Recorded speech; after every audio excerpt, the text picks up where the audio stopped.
got the signals for the Baltimore Colts. Unitas gives to Amici. The Colts are the world champions. Amici scores. It's amazing, sensational, dramatic, heart-rending, exciting, thrilling finish in the history of college football. California won the big game. 5 seconds left in the game. Do you believe in miracles? Yes. This is Phil Steele. This is Mike Burnham. This is Wes Durham. This is Mike Ashley. Hi, this is Chuck Foreman, number 44 of the Minnesota Vikings. Woo, mercy, this is handsome Jimmy Vane, the Boogie Woogie Man. This is Coach Fry with Virginia Tech football, and you are listening to Big Dog Sports Talk. Are you ready to rock? Are you ready to roll? Okay, let's do it. You're in the doghouse with Rick Watson on Big Dog Sports Talk, presented by Pulaski County Sports and Entertainment.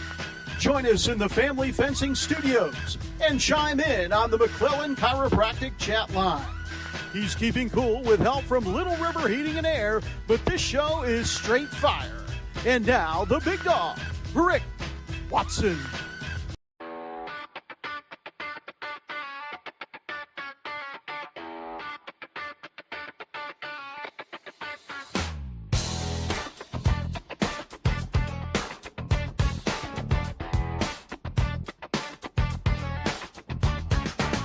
Rick Watson's got the mic, he's the big dog king.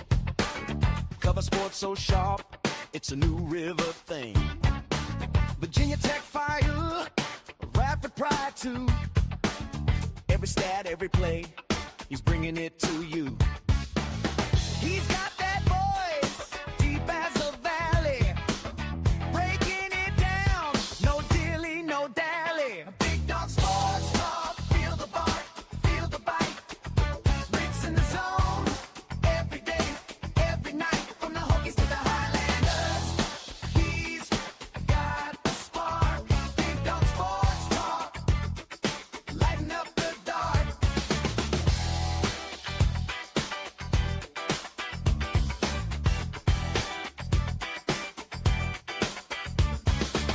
He's got the scoop, faster than a sprint. Calling plays like a coach, every word's a hint. From the courts to the fields, the stories unfold.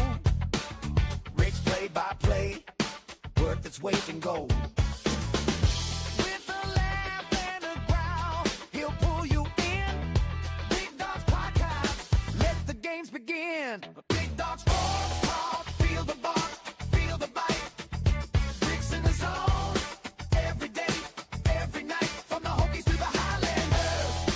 He's got the spark, Big Dog Sports Talk, lighten up the dark.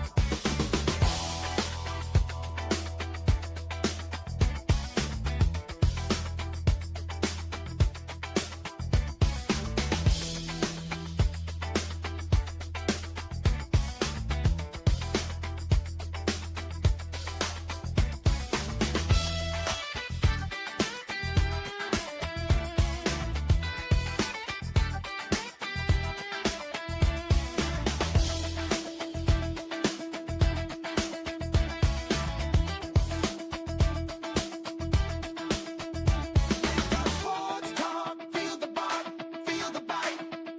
Rick's in the zone, every day, every night, from the Hokies to the Highlanders. He's got the spark, Big Dog Sports Talk, lighten up the dark. Big Dog Sports Talk, feel the bark, feel the bite. Rick's in the zone, every day, every night, from the Hokies to the Highlanders. He's got the spark, Big Dog Sports Talk, lighten up the dark.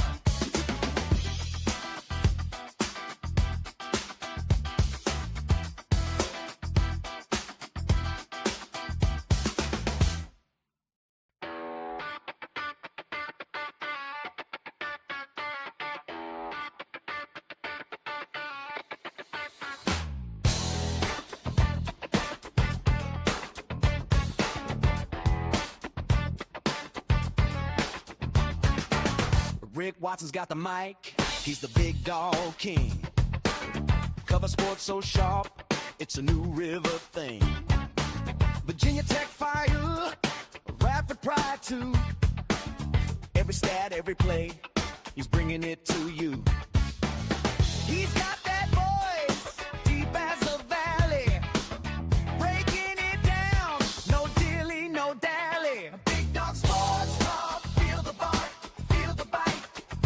Rick's in the zone, every day, every night, from the Hokies to the Highlanders. He's got a spark. Big Dog Sports Talk, lighten up the dark.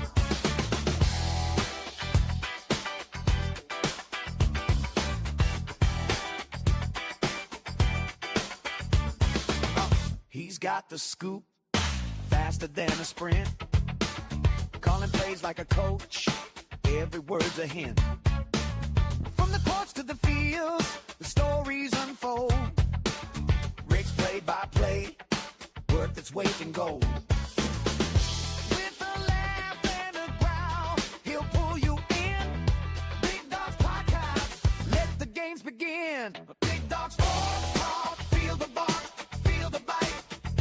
Rick's in the zone, every day, every night, from the Hokies to the Highlanders. He's got the spark. Big Dog Sports Talk, lighten up the dark.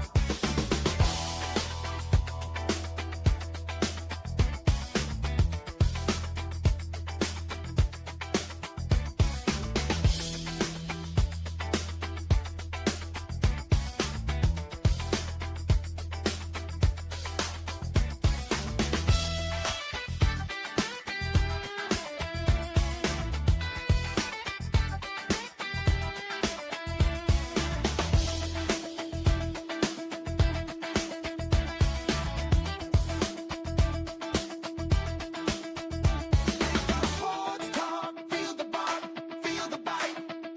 Rick's in the zone. All right. There you go. Sorry, we had to run through that twice. We had things fall. We good? Everybody good?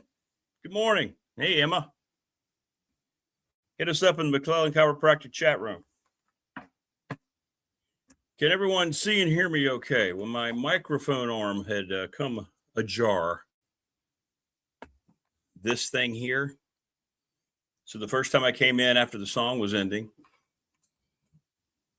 it started to fall. So that's what I've been doing, which is why you heard the open.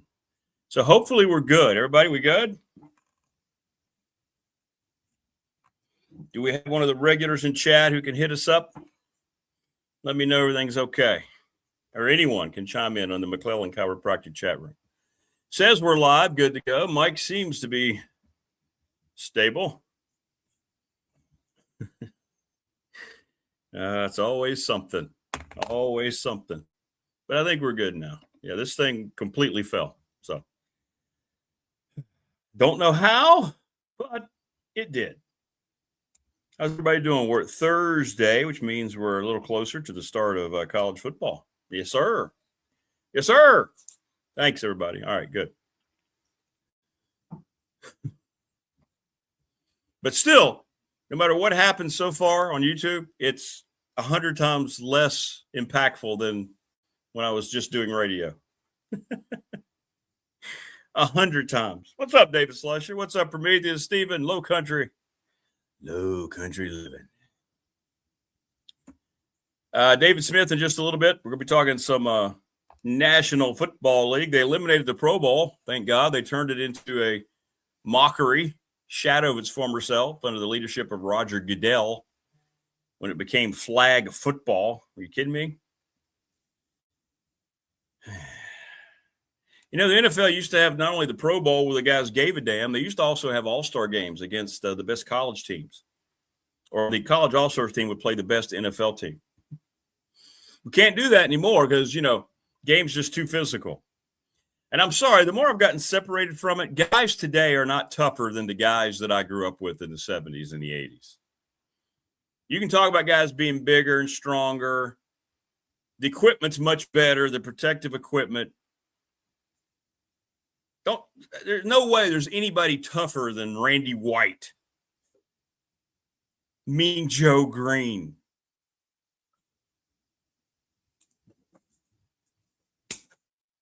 So, yeah,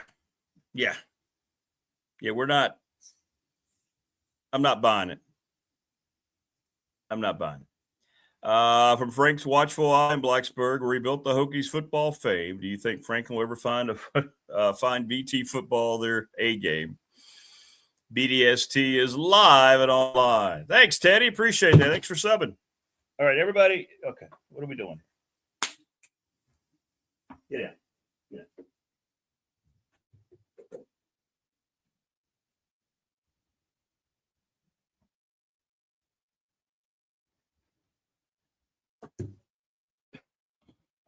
It is all hell break loose Thursday. Creed just knocks over like 6 things. He's running from something. There were coyotes in the area. I heard them this morning. So he's a little on edge. Good Lord. Sorry.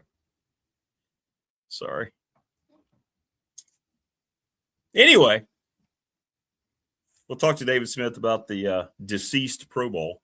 Now they're just going to announce the all-pro teams. Yay, have a ceremony.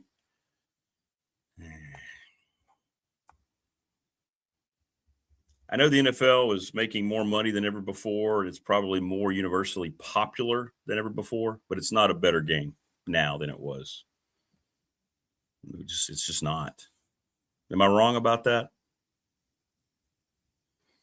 So David Smith today, Andy Bitter from Tech Sideline, and then Dwight Vick. So we got good stuff for you. Next week, we get you primed and ready for VMI.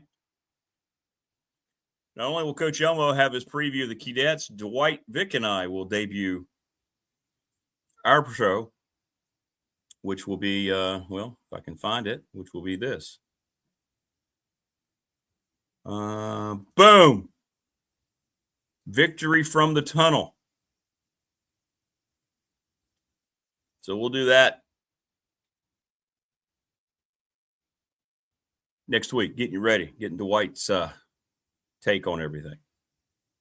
Victory from the Tunnel with Dwight Vick. So that'll be next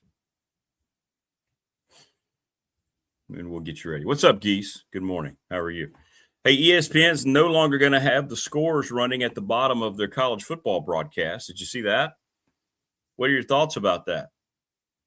So now you just get the score bug, and you're not going to have the constant updating of stuff at the bottom. Hell no, you were not wrong, Rick. Whoever said that, please. Yeah, I mean, it's just the general consensus. Well, the players are just so much tougher today. It's just so much more physical. Really? With the way the game's officiated, you can't hit anybody. Guys just don't want to practice. They don't want to be involved. There's too much litigation. They share too many agents. There's no way anybody's tougher than those Oakland Raider teams of the 70s and early 80s. There's no way anybody today playing the game's any tougher than Jack Youngblood, who played a playoff game with a broken leg.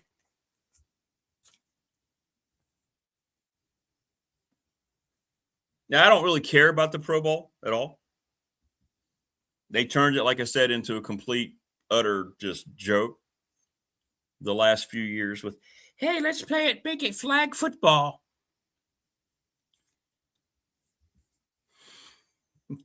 So, I don't know, man. I'm not buying it anymore. Yeah, I know guys are bigger, but pound for pound, are they really stronger than the guys they used to go up against, at the same era?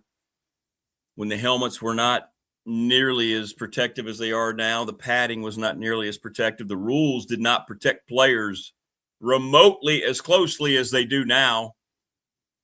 You look at some of the hits prior to 2000 in the NFL, things that today would probably have players suspended. So with injuries increasing and with physicality of the game always being talking about, oh, thanks, Teddy. That means a lot.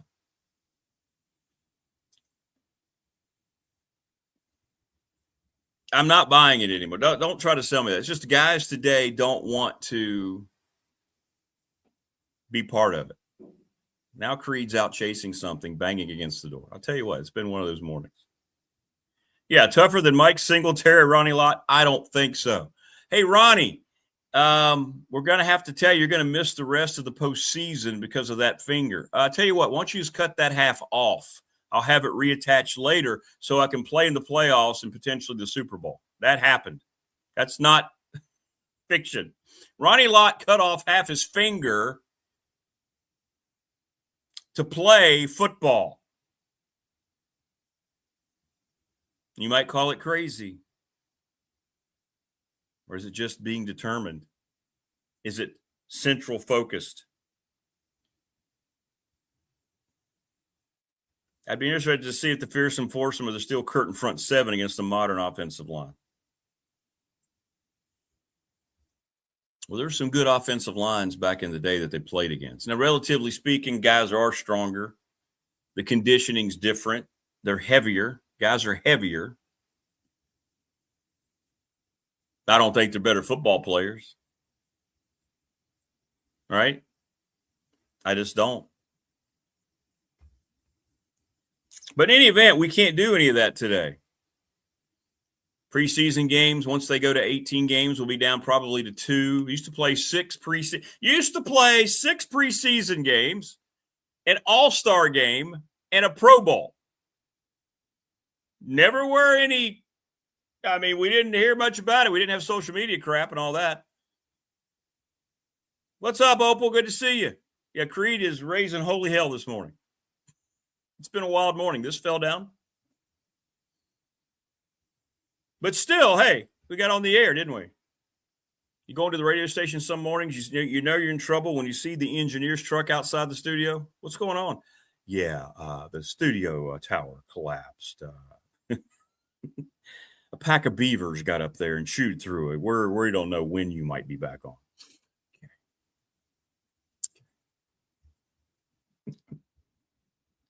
Yeah, the computer's down.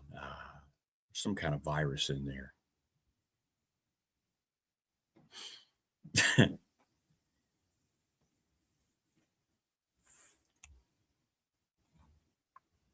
What do you think? Let me know what you think. Am I off target here? Is football better today?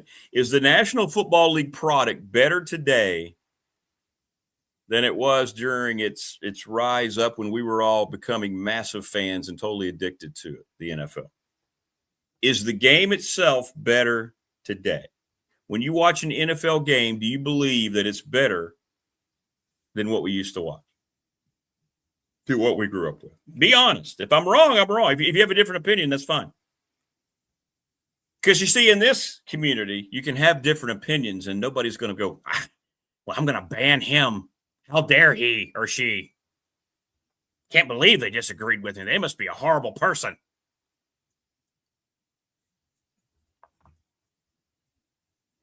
Anyway, let me know. Let me know your thoughts. For me, that says I think the 90s was the best, but I might be biased. No, it was a very, very good era. 90s was great. Great era of NFL football, no doubt. Look at those Cowboys. Do you think there's a better offensive lineman than Larry Allen?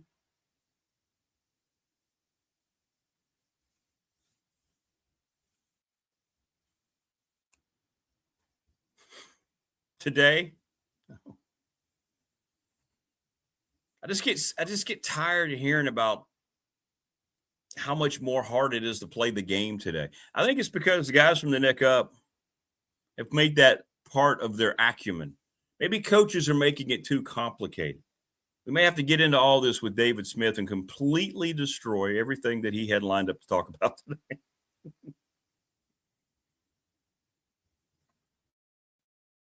But he grew up in that era. He can have a nice, honest assessment.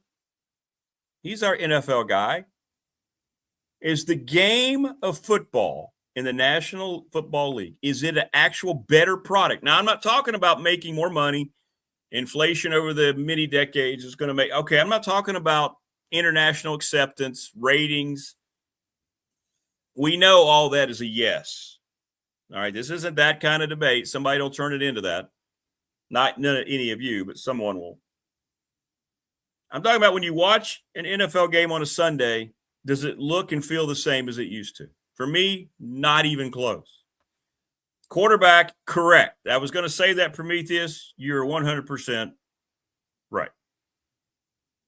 Quarterback play, not remotely as good today as it was. None. Josh Allen, considered the best quarterback in the NFL by many. He would not have been lined up head-to-head against the guys even in the 90s, Prometheus.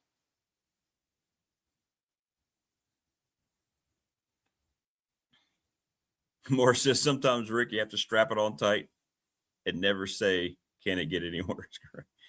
Yeah, it was just wild. Like I said, I came in, I started the song, or got ready to finish the song, and when I did this, boom. Oh, it's loose over here. So then I had to play the song again, and then Creed gets up here running in the house like he's being chased by something. Knocked over about 3 things over here. Absolutely not. They didn't have the bobblehead helmets back in the day. Now, listen, I'm not – they did. You're right, Opal. They got a concussion. They walked it off. I'm not saying I'm condoning the way we ignored the head injuries and things like that, all right? There was a lot of lack of attention to that. We all of us who played high school football, we probably had many concussions. I know I did. Hell, I had to line up against Todd Grantham and Jack Turner.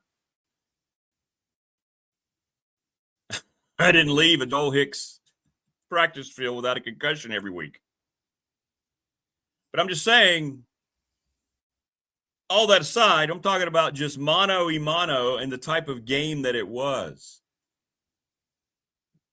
I mean, I've talked about it openly here on the show before I moved it to YouTube. You can just watch the game and it's not nearly as enjoyable as it used to be. The coaching, I think, was much better back in the day. Maybe the money got too big and guys became, with the creation of all this social media, became more of a marketing thing over the game itself too. I know we miss Opal. She's the first lady of our McClellan Chiropractic chat room. Welcome here from our Family Fencing Studios. BDST brought to you every day by Pulaski County Sports and Entertainment. And hit us up on our Attorney Ryan Pry question of the week. You still have one more day.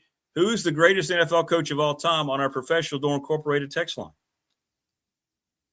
Make your bank National Bank. Remember FDIC. I've been their partner for 35 years or more. They should be yours today. Little River Heating and Air, Charles Lee and Christiansburg. Make sure you give Charles a call. It's a little more muggy today, but we're going to have some colder air coming in as soon as they kick it off on Saturday. It's already leading up to it. You can't wait. NRV Super Bowl's got their youth leagues forming today. Make sure you go out and get your youngins signed up. Lawson's Mobile Home Supplies, done it since 1987. Manufactured parts for your home, 540-381-8011. Trying to see how many of these I can do off the cuff. ReadySetFund.com, BobChrist11@gmail.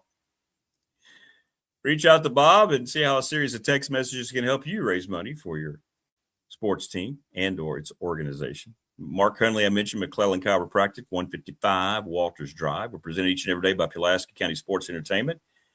What did I leave off? Oh, I left out Sundown Electric, the Smith Brothers down in Elliston. You want your electricity and your house to be wired correctly? Well, reach out to Sundown Electric. They are the absolute best. Thanks to Brandon at Top Shelf Apparel. Everybody at the Montgomery County Chamber, we've got a new sponsor starting next Tuesday, and then we'll have one starting Labor Day week.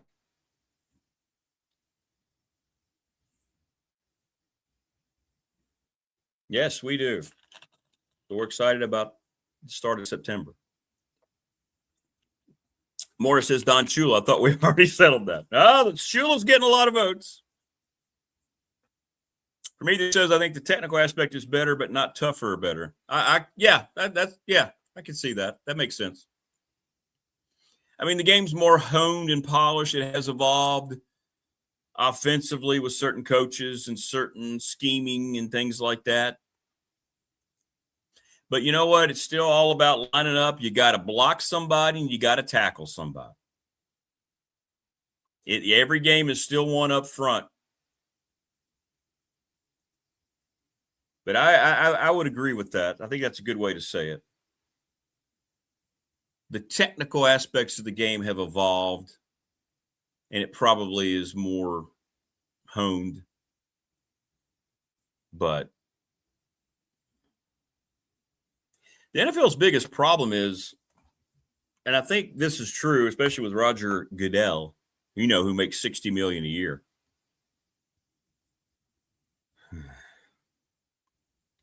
They try to fight what they are. Why is American football far and away the most popular sport in this country? Because of the physicality, the brutality. Football is very, now listen, I don't want anybody to take offense to this, but it's got the same kind of format. It's got the same type of goals as battles, wars in the battlefield, territorial rights. That's what it is. I'm not the first one to say this, but that's what it is. That appeals to us as Americans. We love the athleticism. There's something about knowing how tough and physical the game is, right? It means something more. You know how guys feel. Yeah, hockey's the same way. Andrew, I think hockey's more physical than the NFL. I agree with you.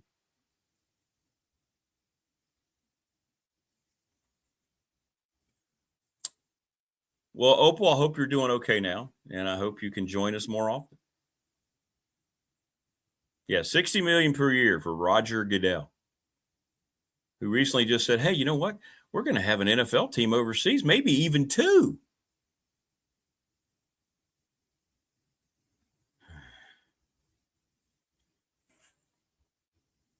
But everything that the NFL football in general is based on has been attacked from all sides by the people that are running it. They're trying to change so much of everything that the league has built over the years. And a lot of it is outside pressure. A lot of it is the fear of litigation. A lot of it is political groups getting involved. And the NFL has gotten draped in politics. So it caves into things that normally you would just look at and go, yeah, whatever.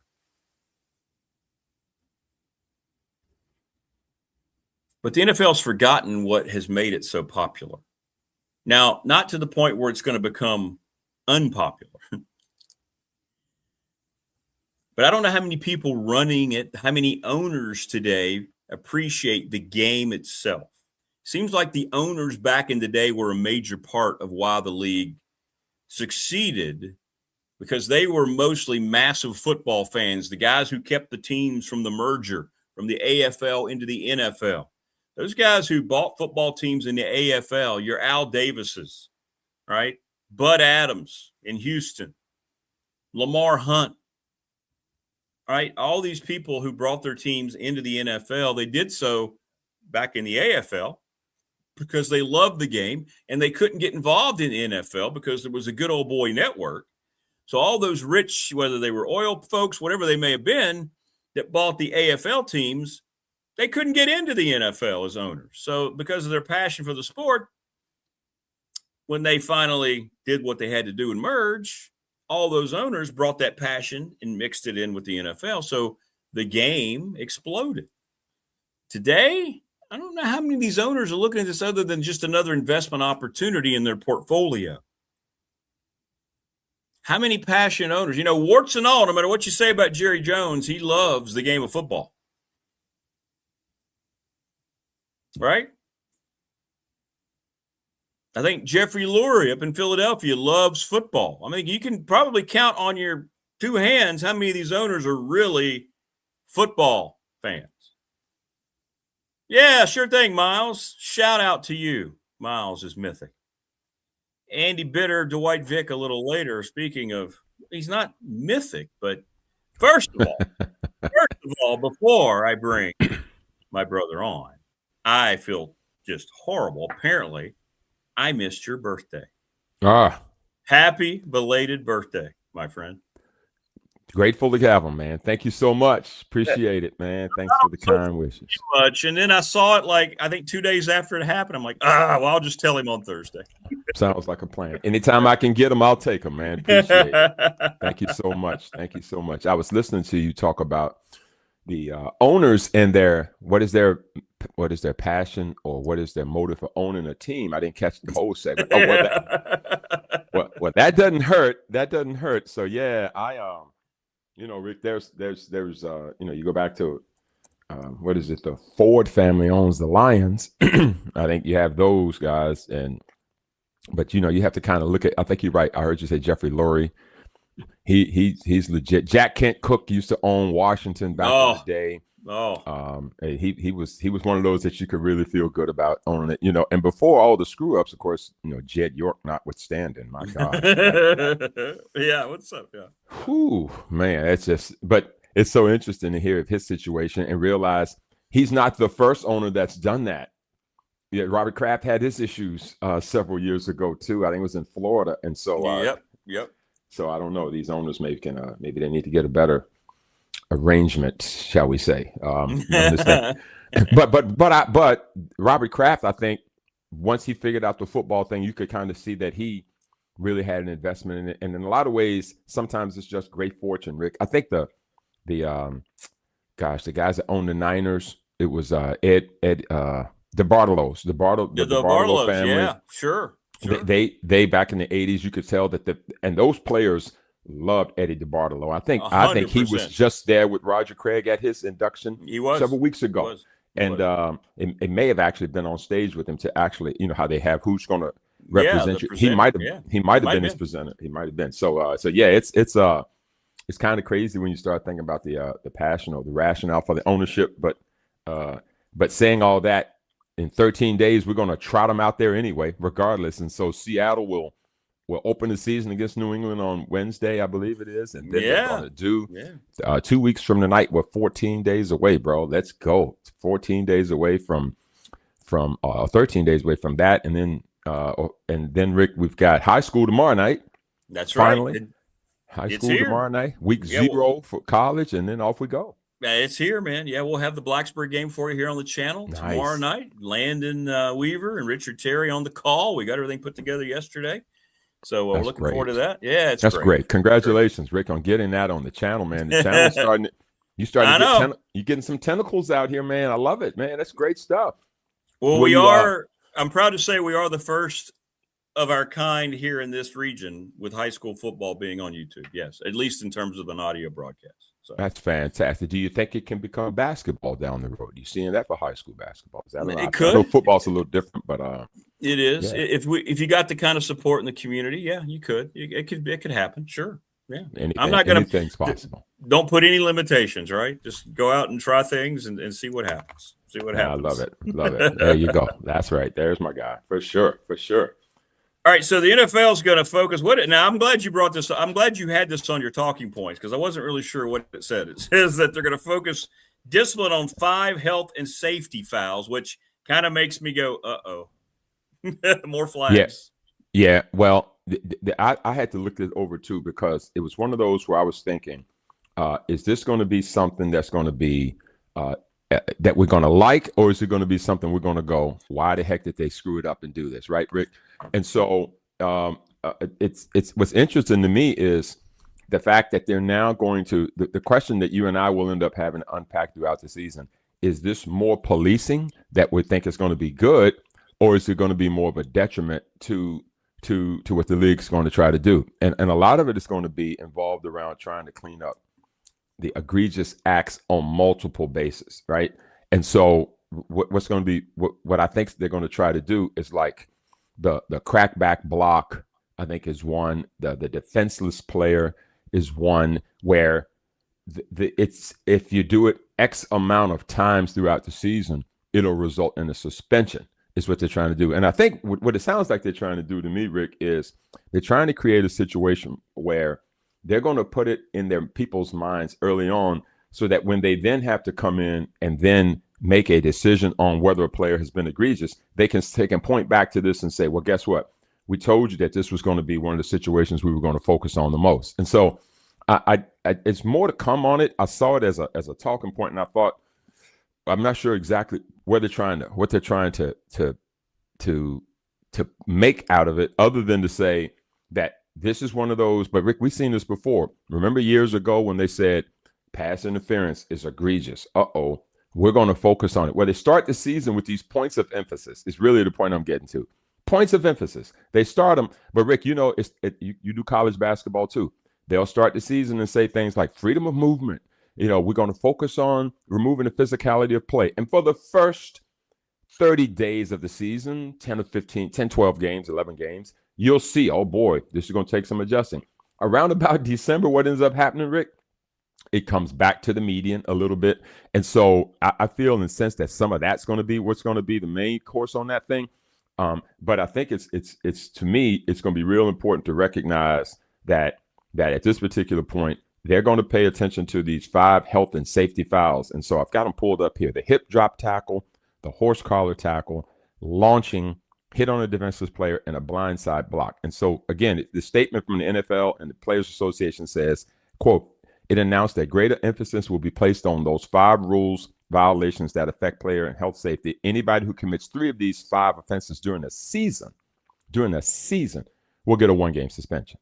So if you get a hip drop tackle in week 2, hey, now you've got the rest of the season to not get a hit on a defenseless player, a blindside block, a launching. Now the challenge would be the determination of it that you imagine week 13 when you see a guy, all of a sudden he's got 2 issues, and next week they're going to play Niners for a first, and the referee deems it launching, and after further review, the play is upheld, and now you got a situation where you got that. So the whole policing of it is going to be one where this is why I'm saying if this is going to have any teeth at all, Rick, it's going to have to be where referees turn the other way. But the problem with it is the eye in the sky is going to police them. And so you got this kind of thing that's going to be really, really tough for these physical teams. I mean, the hip drop tackle, I think all of us would agree that one's probably as egregious as anything.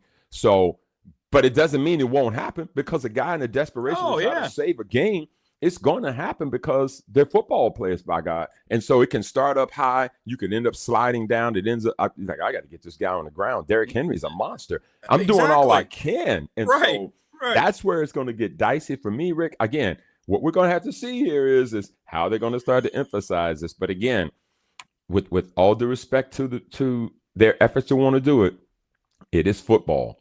And I get a feeling that more people are going to be bothered by this than enhanced by this. That's 100%. Going to be the big problem.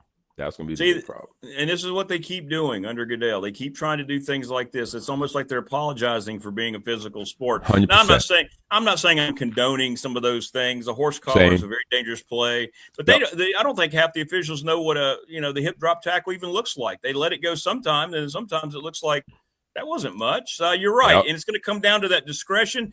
You got a big game the next week for a playoff berth. Oh, wait a minute. We've got 2 starters suspended for a game because, I mean, it's just because of week 1 and week 2, you know, stuff that you can't even remember happening. You start saying, man, this is the kind of thing that's just it's dicey. It is dicey. That is dicey. Yeah. So I'm sure this won't be the last time we'll be talking about this during the football season when someone's sitting on 2 violations. And think about this, Rick.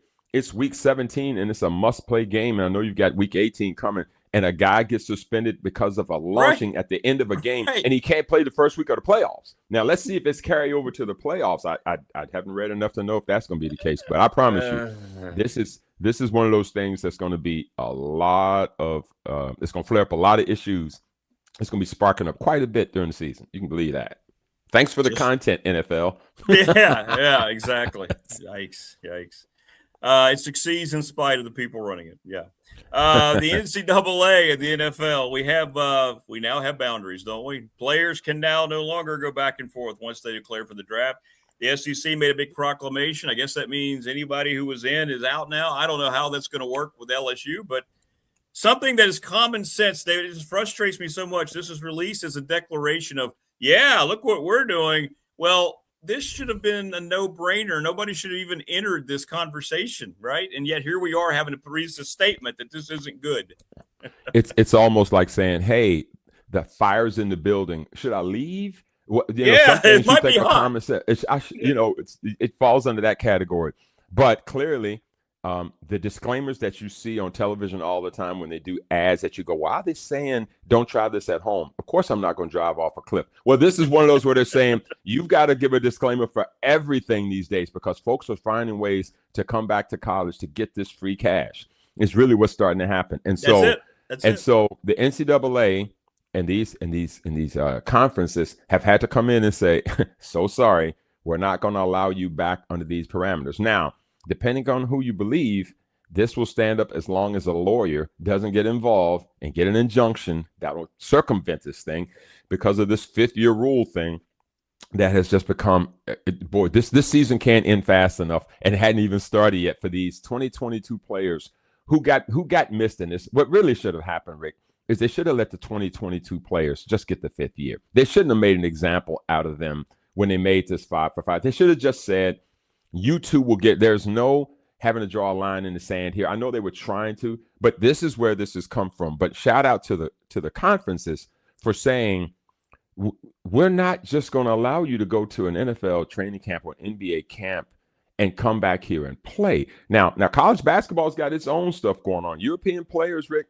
that have played, there's some looseness in that. Not sure how they're going to police that, whether they played in Euro leagues and things of that nature. So there's a grayness in that thing. This is where I'm always nervous about them feeling like they've done something until they can get to court, because that's what's holding up the whole, what you want to call it, the College Act. All these things has everything to do with the fact, Rick, that there is legalese in this and that the NCAA has to start to unionize these players and make them employees, Rick, because you can't just say you can't do this and you keep all the money. And the players are sitting there and don't. So the truth is somewhere in between. It's really what it is. But it is so loose right now that all these, I've said it before, all these perceived brilliant minds can't figure it out. You've got all this pot of gold. I heard Burn Up yesterday talk about it. The greatest doggone sport is college football. So unique in its own way. And they can't figure out how to manage the golden goose at all. And but I, on the surface, I'm thrilled with somebody at least saying, whether it can stand up or not, you're not going to the NFL on Saturday and coming back to LSU on Thursday and be eligible to play. We just can't do it, Rick, because once you allow that to happen, where does it end? What's coming next? I mean, you find this thing to be one where folks will just be like, well, if they're not going to do anything, I'll just double dip, right? And so I'm thrilled that they are doing it. I saw what Big 12 last night did. I think the SEC and Big 10. Big 10 was way ahead, as I heard you say yesterday, right? They were out in front of that thing. So we will see, Rick, but I'm thrilled that, and then the NFL's also said, oh, if you go back down, you're not coming back up. You're not coming back. You're done. Yes. Yeah. So we're not going to have that swinging door. You come here, we think you want to be here. This is a destination. This isn't an alternative. This is big boy stuff here, and we're going to call our shot here. So. But it just figures that Lane Kiffin, if it's going to be about players and movement and controversy, God bless LSU, man. They've taken him in, and then they've got Will Wade on the basketball side, who just blew out of NC State after 1 year too. So the LSU administration has got themselves a couple of keepers down there with Will Wade and Lane Kiffin. Yes, sir. The Cleveland Browns announced one of the most unpopular decisions, at least I saw from social media and fans, that they could make. I don't think there's it's a low bar, but I'm not sure there's a more poorly run franchise in the NFL than the Cleveland Browns. And Deshaun Watson, given everything and the horrible comments he made last week, well, he's now your starter, Cleveland, so you better learn to love him. He's back, and it just goes to speak how poorly they've drafted. This is why everybody, when they made the trade, right? This is what, right? Come back to this, David. Everybody, Myles Garrett, the Browns, boy, they did a great. No, they don't. They have no idea how to draft, and they don't have anybody in the weeds. So it has to be Deshaun Foster. They're stuck to him with that horrible, all-inclusive contract. Horrible. Here, your money's guaranteed, and now he's the starter. Yay. Yeah, listen, there's not a lot more to add to what you just now eloquently said, but I'm going to add to it anyway, because, the contract is the contract. At this particular point, he's a made man on the deal. He hadn't proven to be excellent on the field anyway, Rick. He hadn't proven to be excellent anyway. He gave you a reason to not trot him out there. you could have just simply said, we're going to go with Shedeur. And you could have simply said, I was of the mindset after that press conference on Saturday, I thought they would send him home. I thought they would just say, you know what? You should just, this is too much for you. Let's just send you home. Because, Rick, he's a free agent after this year. You're certainly not going to re-up him. He gets booed in a half-empty stadium in a preseason game. Instead of saying, I got to do better, he gives the woe is me. Like, he's so tone deaf. I remind people all the time on this program and others, he was not that guy when he came out of Clemson. He was so beloved in Houston. Stuff with the cafeteria workers, donating his time and money. He was an MVP candidate and a charm off the field.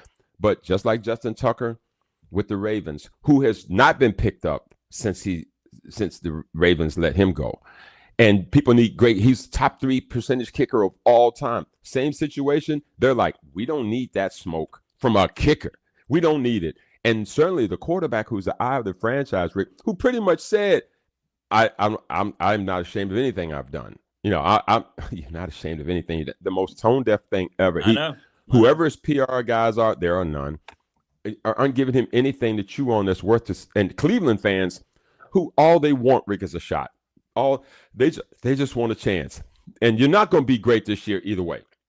You're not going to be great this year either way. You might as well see what you've got with Shedeur, because let's say Deshaun Watson plays well. What are you going to do? If he plays worthy enough to be a top 5 player in the AFC, are you going to re-sign him and have more of that? Is that what you're trying to do? You've given him more than enough money. So I don't know how this is going to land. Thank God for Cleveland. I heard Monken even say this. We're on the road for the first 2 games. And so that's right. I'm thinking to myself, that what kind of energy is that for the building? Hey, we're going to play him, but thankfully we're on the road the first 2 games. Thankfully we're on the road the first 2 games. That's just you work all off season. You think about the other side of the football, Rick. Those guys are working their tail like all over the league. They're working their tail off and like, we got to saddle up to this. Now, the only thing I did hear this comment this week that I'll be interested in knowing at some point, maybe we will, is does the locker room feel like, Rick, football players at their very nature, they're about the football. Who's giving us the best chance? Is it one of those where he was just so much better clearly in all the other stuff that maybe he's just the guy? Because Todd Monken, in listening to him, he really doesn't suffer fools lightly. He seemed like the kind of guy that's kind of a straight shooter. So that may mean to me that maybe Shedeur just hasn't been ready enough too, at which point, but where's the Dylan Gabriel in all this? I mean, you picked him. He's gone. He's gone. He's just gone. I don't you think, Rick? I mean, are you going to keep all 3 again? Because what has Deshaun proven in the last couple of years? He can't stay healthy. So, Rick, I don't know that he's gone because he, no disrespect to him, but he hadn't finished the season in forever. So, as the world turns with the Cleveland Browns, man, this is after saying I didn't have a lot to add. I don't know that I added anything, but I sure was yelling about it, wasn't I? Do you think maybe every day, even though we know that he's very secure in being the best defensive player in the NFL, that Myles Garrett walks up to Les Snead, the Rams GM, and just goes, I need to give you one more hug today. Can I give you one more hug today? Thank you. Wow. Thank you so much. Thank you. In the beautiful, no humidity, 75-degree California themed weather that he's going to have all the time. And if he doesn't love that, he's going to be playing indoors. So he'd have to deal with all the – listen, to Myles Garrett's credit, Rick, he never really was a huge complainer other than the one time when he ended up getting his deal. But, Rick, no one saw him as being at fault for that. They all were like, man, you got to get up out of here. You're going to have to. You need to go. You've got to go. You've done all you can do. You've impacted football as much as an interior defensive player can do. And, Rick, their defense, when you and I used to talk about this, the football team has a good defense. They had a good defense last year. Rick, we would break this stuff down and talk about Cleveland being in the top 5 in points allowed, yardage allowed. Now, you think about that for a moment now. We've talked about that before. Really, really good on defense. And, man, if we can just get this offense going. And so they got all those new offensive weapons at receiver. So, you know what? All right, here's your guy. Show and prove, right, Rick? Show and prove. We're going to see real early. I'm not very confident in it. Prove us wrong, Rick. How about that? Prove us wrong. Correct. I just want to see all the people who came out, and you saw it too. We talked about it. Hey, the Browns won that trade. Okay. That's ridiculous. All right. I can't wait to see will any of them have enough gumption and respect for themselves. Yeah, I almost said something else. Will they have enough of that to say, you know what, we were stupid? Anybody who covers the NFL and can with a straight face put out an article that says the Browns won that trade, you should immediately be disqualified from covering the NFL. Impossible. And Jared Verse is going to probably have a great season. He's going to probably have a great season, and I don't think anybody's going to confuse him with Myles Garrett, and he would probably be the first to tell you that. So I find it to be very interesting. I don't know who's watching the sport if they think that Cleveland won that trade. A motivated Myles Garrett, he's about to pull a guy out of retirement to go join him. You're going to bring Aaron Donald. You know what they're going to do too, right? You know what they're waiting on. They're going to announce it the week after the final preseason game. Hey, we've made a roster move. Who you picked up off of waivers? There's just some guy. There's just this dude we want to give a shot to. Yes, they are. Do your thing, Aaron Donald. I am here for it all. I cannot wait to watch it, Rick. Cannot wait to watch it. Think about the Rams. In the last 10 years, they've had the greatest defensive player in the league, Aaron Donald, and now they have the greatest defensive player in the NFL, and now they're getting ready to put them both together side by side. Yeah, the fact that you say that twice and it's not the same player. You say it's that not twice the same player. And it's two different players. There you go. And, oh, by the way, you got Matthew Stafford, who has found the fountain of youth and is throwing the ball like he did at 25 years old, and he has just found more juice in his career. I don't think Matthew Stafford's going anywhere for a while. I think he's looking around going, kind of like this California thing a little bit. I might have another year or two in me too. They'll keep me upright. I'll throw this thing all over the lot. Let's get it. That's exactly right. Exactly right. Les Snead, kudos to you, my friend. All right. My guy. He is the guy. The picks. We're now, I'll tell you what, you rocked the boat. David Smith, ladies and gentlemen, last week has your Dallas Cowboys playing for an NFC Championship game, if I'm not mistaken, as I check my notes, right? You're right. So those Dallas Cowboys, again, we've had these topics for several weeks now. None of them have been about the Dallas Cowboys. That, to me, is a great thing. I have them against the Rams in the NFC Championship game in L.A. The Cowboys coming through this thing. Let me get it right now. I had them as a 5 seed going to Carolina and winning. Then I have them coming through and going to Philly and beating the Eagles. All right. How about that? And now the Cowboys are playing the Rams in L.A. for a chance to play in a pre-Super Bowl conflict where the Super Bowl will be. Right. But I draw the line here. This is where the Rams will persevere through. But I will tell you, Rick, it will not be a blowout. I think that the Cowboys are going to – I personally think that they're going to be one of the surprises of the league this year. I just do. I just think that they have fixed that defense on paper. They have gotten enough stuff where they can get enough stops. Listen, don't forget, Dak and his boys on offense last year were not the problem. Very entertaining to watch. They were very, very, very, very right. They could go. Pickens and CD and all those boys, they were not the problem. I think they're going to play the Rams really, really close in a close NFC Championship game. I think the Rams will just have a little bit more that front that we talked about, assuming Donald and Garrett can stay healthy. I've got the Rams winning that. Not much of a surprise, but the surprise in it is going to be that the Cowboys are going to make a deep run. And so I've got the Rams going to the Super Bowl from the NFC. I got the Bengals and the Bills in the championship game in the AFC. A game's going to be in Buffalo. Cincinnati in an all-or-nothing season are banging this thing out. But I've got Buffalo winning that. I've got Josh Allen finally breaking through. I think back on the Chiefs. Rick, it's going to be real interesting to see what the Chiefs do this season. We'll have more time to unpack this as things go along. Mahomes, all indications are he's going to be able to play week 1. I just heard him this week. Yeah, he's going to play. He's running great. He was doing some stuff showing, hey, I'm ready to go. I'm like, yeah, they're going to be fine. Yeah, you know, you said that with a little skepticism, Rick. Come on, bro. They're okay. They're gonna be all right. I think you're right. They're gonna be fine, but I'm not sure that they're gonna be fine enough to win a division that all of a sudden it's not the Chiefs Invitational anymore. No, I mean, it's not. Denver's gonna be in the mix, and I reluctantly had the Bengals sliding by. I said I have the Bengals sliding by your boys. I did. The Bengals sliding by your boys. Yep. So I've got the Bills and the Rams in the Super Bowl this year. Now, it'd be really crazy if Joe Brady in his first season as a head coach can take the Buffalo Bills to the Super Bowl. I was really wavering on this Bengals thing because I really feel like that the Bengals are going to be heard from too. And again, all we know is what we know. And so this will be very, very interesting. But I'm going to sign up for Bills, Rams, Super Bowl. Lock it in.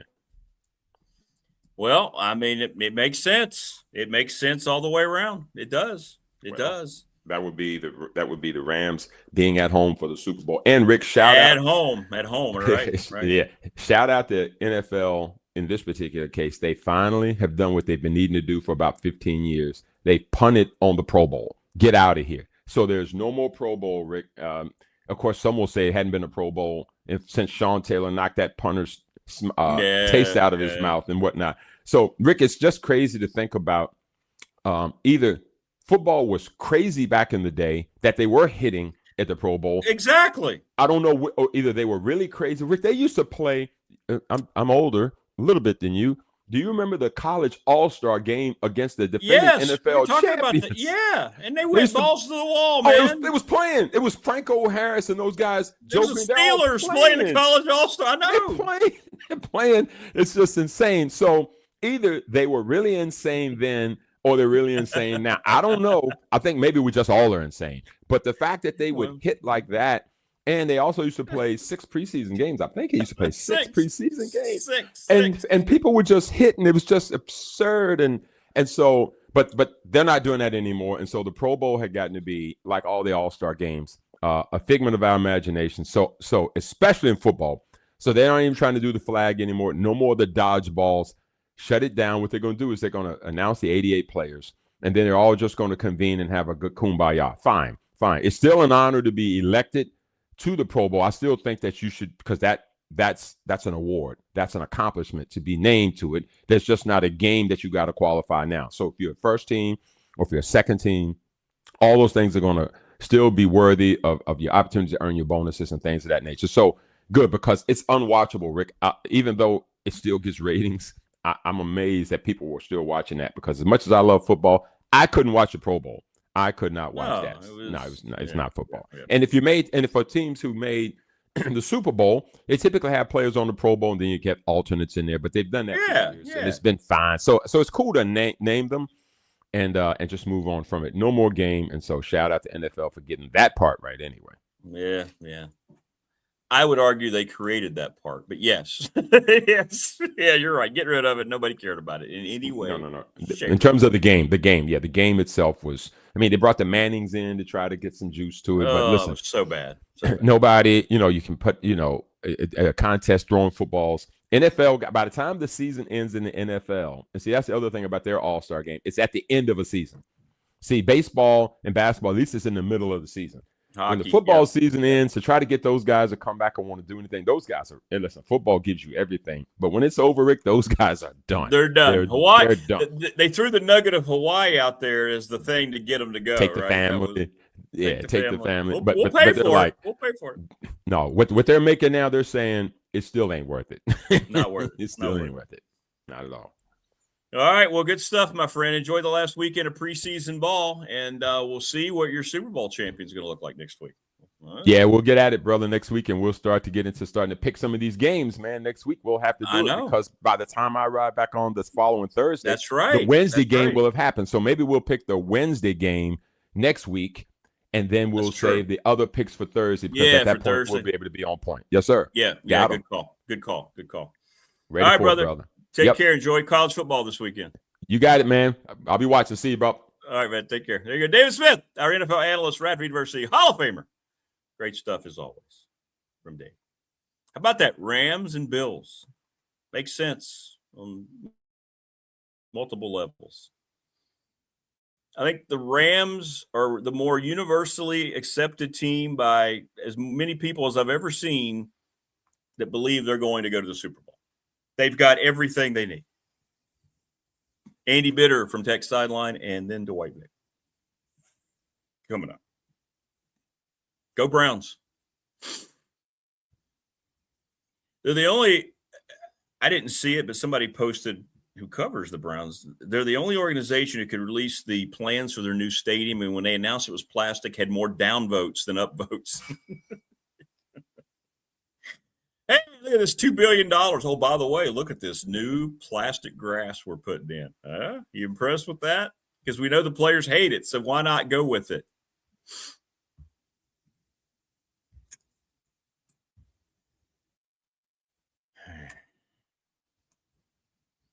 You remember, they drafted Dylan Gabriel and Shedeur Sanders.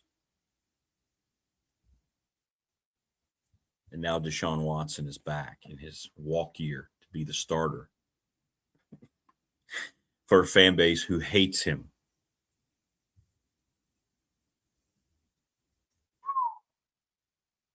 This after they made the decision to hire Todd Monken, who ended up being the final straw for Myles Garrett. The way I saw, what would you say, 2-15? Maybe. Yikes. Joining us now on the program from Texas Online, he is the lead football writer. He's Andy Bitter. What's up, AB? Good morning. How you doing? Doing all right, man. Doing all right. Just talking about the continued demise of the Cleveland Browns. Demise. I mean, that suggests that there was some sort of period of success Sure. that they're falling from. I feel like it's been back in the 80s. That was a long time ago. Yeah, but then they left, and ever since they've been reconstituted as a team, they've been just horrible. Like, I guess there was a playoff here and there, like once or twice, maybe, right? Yeah. It's rough. It's rough.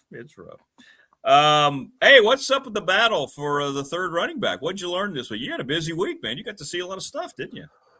Yeah, I think, we got some clarity about some things. Bill Davis does not seem to be ready quite yet. I'm assuming he's injured. They won't tell us if he's injured, but he's been out. Hasn't been practicing the last couple times we've been out there. Messiah Mickens, Tyler Mason battling for that third running back spot, which I guess if you're, vying for the number 3 spot, you feel pretty good about your running backs. The top 2 are solidified at this point. I'd be surprised if that third guy plays a ton, but I think there's a room for a third person to get carries in this offense. So that'll be interesting, a little informative about exactly who's available right now. But I feel like most of the top of the depth chart is probably close to set at this point. Yeah, that feels like it's become a real position of strength, doesn't it? At least on paper going into the season, the running back position. Yeah, when everybody's healthy. Yeah. That's always a spot where injuries happen and you can never tell. But, right now on paper, everybody's healthy. It looks pretty good. And, historically, James Franklin has, utilized, 2 backs pretty well and give him a good share of carries. So I think we're going to see both Marcellus Hawkins and Jeffrey Overton quite a bit. So that third guy, it's very important, isn't it? Yeah, he's going to get an opportunity probably. 2 guys are playing a lot to give some a blow from time to time. So, yeah, it makes sense. That makes sense. That's got to be right. That third guy has to be right. So, the captain selection process, we talked about it a lot here. Not that what they did was wrong, but there's a lot of different opinions on it. We've had a couple coaches on it said they like to do it week by week. Nick Saban was famous for picking guys week by week. James Franklin's named guys for the year. What did you learn? I know you had a conversation about that, or he had a conversation about that. Yeah, it sounds like, everybody has their say on this. Everybody on the staff and equipment guys, trainers, everybody gets a vote on this thing, coaches, players. I think that's a good way to do it. That way, everybody's involved in choosing this. It's not just players or, popularity contest among them. It's everybody giving their input. So I think that's a fair way of doing it. They chose a lot of them. They have 6. I think some teams go with 2 or 4 or something like that. 6 gives you a lot of people that can look over the team and speak when they need to, and a fair number that they can send out for the opening coin toss every day. They can rotate them if they want. And I don't know. Just because you're not a captain doesn't mean you can't go out for the coin toss too. So I don't know exactly how they'll do that, but I think 6. I mean, these teams are huge. It's like 110 guys on the team. 6 captains makes sense. You don't need 2 captains when it's like that. So I think the proportion makes sense. His explanation of the whole thing made sense. And I don't know. Do people have an issue with it? No, it was interesting how they just talked about, like, Coach Elmo and Todd Grant each week. Nick Saban was big on having guys earn it, and then the team would vote on it at the end of the week, right? Just extra motivation for their team. Okay. Yeah. It was just like, it was just one or the other that they, it was just a different philosophy is all. Yeah, I think there's probably still a way that you can incorporate something like that where you're getting input every week. I think it's interesting. I think the best players on the team aren't necessarily the captains of this one. That's right. That's right. Kamari Copeland, Jaquez White, Quayshawn Brown, Aiden Green, Luke Reynolds, however you rank the top players on this team, none of those guys are captains. Perhaps Caleb Spencer, Ethan Grunkemeyer are the closest to to some of the top players on the team as being captains here. So it's a good subsection of the team, and not necessarily just based on skill level. And to me, that at least says that these players and everybody else on the team took the voting seriously and didn't just go, well, this guy's the best player, let's put him out there. The message this week to the BOV, the same thing about money. Did you get a better feel for how much money is they want? I mean, you never put a number on it. Did you get are they closer? Are they more? I mean, did you get any kind of info other than just saying we need more? And James Franklin reiterated that again. No, not really. I think that they weren't very specific with the numbers. I actually didn't get to the second part because it was the same time as football practice. So David Cunningham went over for that.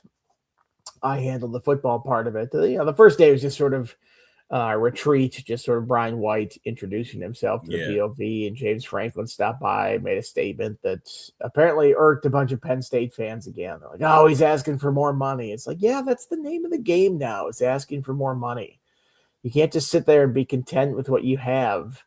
You're going to have to push people for stuff. And, it makes sense to push people when it's the money people that are there, the BOV members. But I don't want to typecast this group, but they're a bunch of rich people, right? Well, they're right. rich, powerful people. No, you're right. These are the people to talk to when you need more money for stuff. So the Penn State fans just need to get over it. They need to move on. Every time it happens, it gets in the jet stream on Twitter. They just pop in with their dumb comments, and it's just like, let it go, man. Like, you don't like him, I get it, but this is the way he is. This is the way he's going to be. This is the way he has always been. He's going to push for things, and if you don't like it, just quit paying attention, because Virginia Tech fans like it right now. They enjoy the fact that they have a coach that is pushing people in the administration to get as much as he can. Well, we'll see. If winning follows, then that message will be resoundingly received, right? If the wins don't start, then it'll be an interesting response to that. Right. It's one thing when it's year 12 and they're still making all these different demands. It's another thing if it's year 1 and this is sort of what you signed up for. This is the reason you hire a guy like this. And this has been a wayward program the last 15 years. Ever since I started covering the team, it's been not as great as it has been. And, a big part of that is funding. And I don't want to say people asleep at the switch, but, it's just sort of, faded a little bit. You talk about the Browns and how they've gone downhill. Well, I don't know if they have, but Virginia Tech has. Virginia Tech used to be at a much higher place in the college football pecking order, and it's fallen off a bit. And they needed somebody to get them back into that shape. And this is, what James Franklin is doing. And people might not like it. It might be uncomfortable sometimes or grating at times, but I think that's what the program needed, is somebody to come in and be a truth teller about some of this stuff.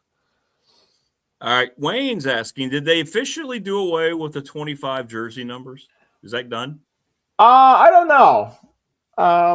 Brent Pry did it, and I haven't heard anything to say that they're not going to do it. So I would think that they're going to still do it.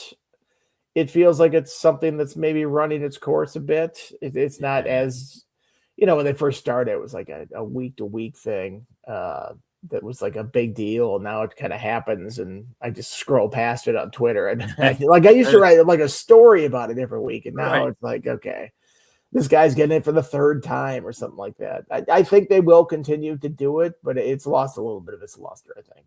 Yeah, 100%. And the lunch pail's still intact, correct? Yes. He's Oh, asking- absolutely. That Okay. came back and is in full force. Okay. Well, that's good. That's good. Well, all right. We got to get Hayes. It's basically in the barn with starters. Keep him healthy for VMI. It's not a very exciting lead up to a game week, other than the fact it is James Franklin's opener. They announced the sellout, but we do have football this weekend. The last weekend of week 0. I talked about it with Teal yesterday. I'm gonna miss week 0 a little bit. I mean, I understand why they're going to week 1, but especially this year for us here regionally, we got 2 pretty good games here to keep an eye on this weekend with Carolina and the NC State Virginia game. Yeah, it'll be fun. You always like that doubling game. So you wake up, you're like, oh, there's I know on at this point. It's grass. This is great. Yeah, and this year I'm sort of torn about which team that I want to see lose. It's less which team I want to see win. It's more which team I want to see lose. Right. Because I don't want to root for a Belichick coach team. Like he's just, I don't know. That whole program is kind of a joke right now. And it's just such a mess that it's fun to watch them just struggle. But then TCU just banned a reporter from covering their team and going to the game for doing his job, from what I gather. I don't know. There's some. It looked like I haven't looked too deep into this thing, but banning a reporter for anything that they report on because you don't like the content of it is just a weak move. So I can't get on TCU's side of this. So maybe I root for the Irish fans to storm the field in a drunken mess or something like that. I don't know. Root for some kind of chaos or for both teams to look really bad in that game. But that one's a strong thoughts about both teams. And then UVA NC State, I think, could be a really good game just because, as I've said many times, their schedules are very easy. This is one of the toughest games for both of them. Yep. And I think whoever wins this is going to be situated very well in the ACC. And I don't think people realize it now because they just think the schedules are all sort of the same. But I'm going to keep harping on that. Like, go look at their schedules and see what a win here could do to them, setting them up for later in the season. Yeah, I just love the fact that it got pushed to a conference game with the 9-game conference schedule. I hated that whole non-conference stuff. Yeah, that was weird. I mean, I like that some teams did it, though, because it just showed the conference how stupid their setup was. Well, that's true, too. And how infrequently these teams are playing. It's like, okay, we're conference opponents. We don't play like once every 7 years. Like, what are we doing? What is the point of this? I thought it was a little strange. They're like, we're going to outsource this game to Brazil. And then that obviously fell apart. I don't know if you need to play the game in Brazil. I think Ireland is kind of cool, and there's been a history of doing that. Brazil is taking a next step. Like even the NFL has had trouble in Brazil, where I remember that don't wear green to this game because it's like a game color down here. It's like, well, you have the Eagles versus the Packers. How can you tell them not to wear green to that game? So, there's some logistical stuff with Brazil that I think they need to iron out. Maybe keep it a little bit closer. Canada, and Ireland, and some of the places they've played before. Yeah, I agree with that. Brian asking, hey, AB, is there a dark horse team, not the Hokies, that you like on your radar in the ACC this year? Dark horse team. Yeah, I think maybe teams people are underlooking a little bit. Cal interests me. Me too. Yes, they've got that quarterback, JKS. I'm not going to try to pronounce his name here on the air. No. New coach, kind of a wild card.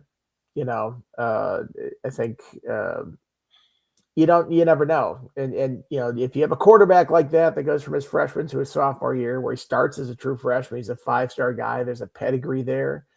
I think that just raises the ceiling of your team tremendously. Yeah, agree. And there's a wild card notion with the coach. You don't know what you're going to get. So, like, he could be great. What if he's just like a fantastic coach and he just whips those guys into shape immediately? It's a weird place, Cal, going out there to play on the West Coast. I think that's going to be a really tough one for the Hokies, honestly, a night game traveling across country like that. Well, presumably a night game. I think they always play night games at Cal. That might be one to watch out for. And I don't think a lot of people know about Cal. It's just kind of an oddity out there on the West Coast that they don't have a deep knowledge of the roster. Not that I do, but I think the roster is better than people think. Other one, maybe Pitt. I know we always kind of, Pat Narduzzi, he's going to finish 500 in the ACC, and he might very well do that again. But when he has a quarterback, they always have a pretty good defense. They're always sort of a tough-nosed team. You know how they're going to play. They're going to absolutely just, man up on you on defense and dare you to beat you deep. But that's effective sometimes. They were a pretty good team last year, and had a streak of success there that I think people overlooked a bit. So those are two teams that I think are maybe not getting enough credit in this preseason poll, and enough people aren't looking at them. But it's the ACC, so literally anything could happen because it seems to happen every single season. Yeah, I'm with you on Cal, and whatever seriousness people take with portal class rankings, they were looked at as having one of the strongest ones, top 15 in the country. So they spent a lot of money. It's hard to believe Cal's kind of positioning itself as they moved, this idiotic move to take two teams into the ACC from the West Coast that over Stanford, because Stanford's been the perennial best program, but not now. It doesn't feel like it. So yeah, and they might take offense at that. Those two schools do not like each other. That's for sure. Very, very true. Wayne, different Wayne, not Wayne from Ohio. Wayne asks, AB, beside linebackers, what's your biggest position of concern throughout Tech's roster in terms of its depth? Thanks, Wayne. Appreciate that. Depth, maybe safety is a concern, I think. There's not necessarily guys there that have played a ton that I feel comfortable with. Tyson Flowers, I think, is a great leader out there. I don't know if he's a great tackler out there. I think so. There's some question marks about him, as a starter. Behind them is pretty young guys. O-line.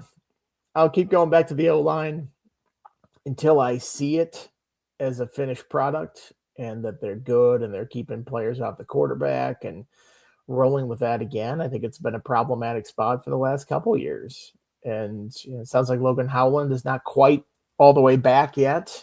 So you're talking about, Terry Smith at left tackle, and then four other starters that have been on the roster before. So they talk about all these transfers they bring in on the offensive line. You're going to start four guys that were on the roster previously. Now some of them were hurt last year, Montavious Cunningham, Brody Meadows, but you're banking a lot of internal improvement from a group that, frankly wasn't very good last year. So I think that's still a large concern for me. And that should be a large concern for the Hokies, because if your O-line is not good, that really hampers everything your offense can do. Tim asks, AB, any update you're feeling about which apparel company Tech's going to finally sign with? Probably next week, I guess, maybe. Somebody that will pay them more than $2 million a year. I don't know who that's going to be. I think Nike in their contract has the right to match any offer or something like that. It's a pretty strict contract that they've had previously, and that's why it was so tough for Virginia Tech to extricate itself from that. And also, if you're doing negotiations in the past, what really was Virginia Tech's leverage? It wasn't a popular brand at that point. You didn't have a dynamic personality in charge of the Hokies. It's like if you're going into a negotiation, you don't have much leverage now. All of a sudden you do, where there's some excitement around it. And James Franklin's leading the program. They're investing all this stuff. You think the program is going to be back on the rise. But I don't really know, how competitive some of these bids are going to be. So I'm very curious to see what it comes out at.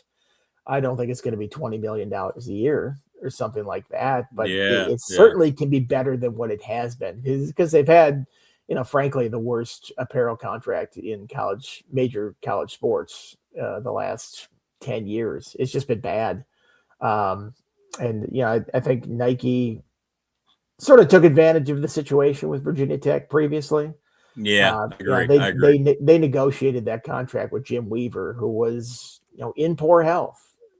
I feel like they sort of took advantage of a person who was in a tough spot with his job. And that has just been signed over and over again and extended by Whit Babcock, who I think could have done a better job of trying to play some of these companies against each other. But I think if you're doing it, you have to be serious about leaving. You can't just kind of be half in, half out. You have to be like, no, we're actually going to take it to Adidas. I don't know how much people at Virginia Tech wanted to do that previously, but Brian White, I think, is serious about looking at every revenue stream.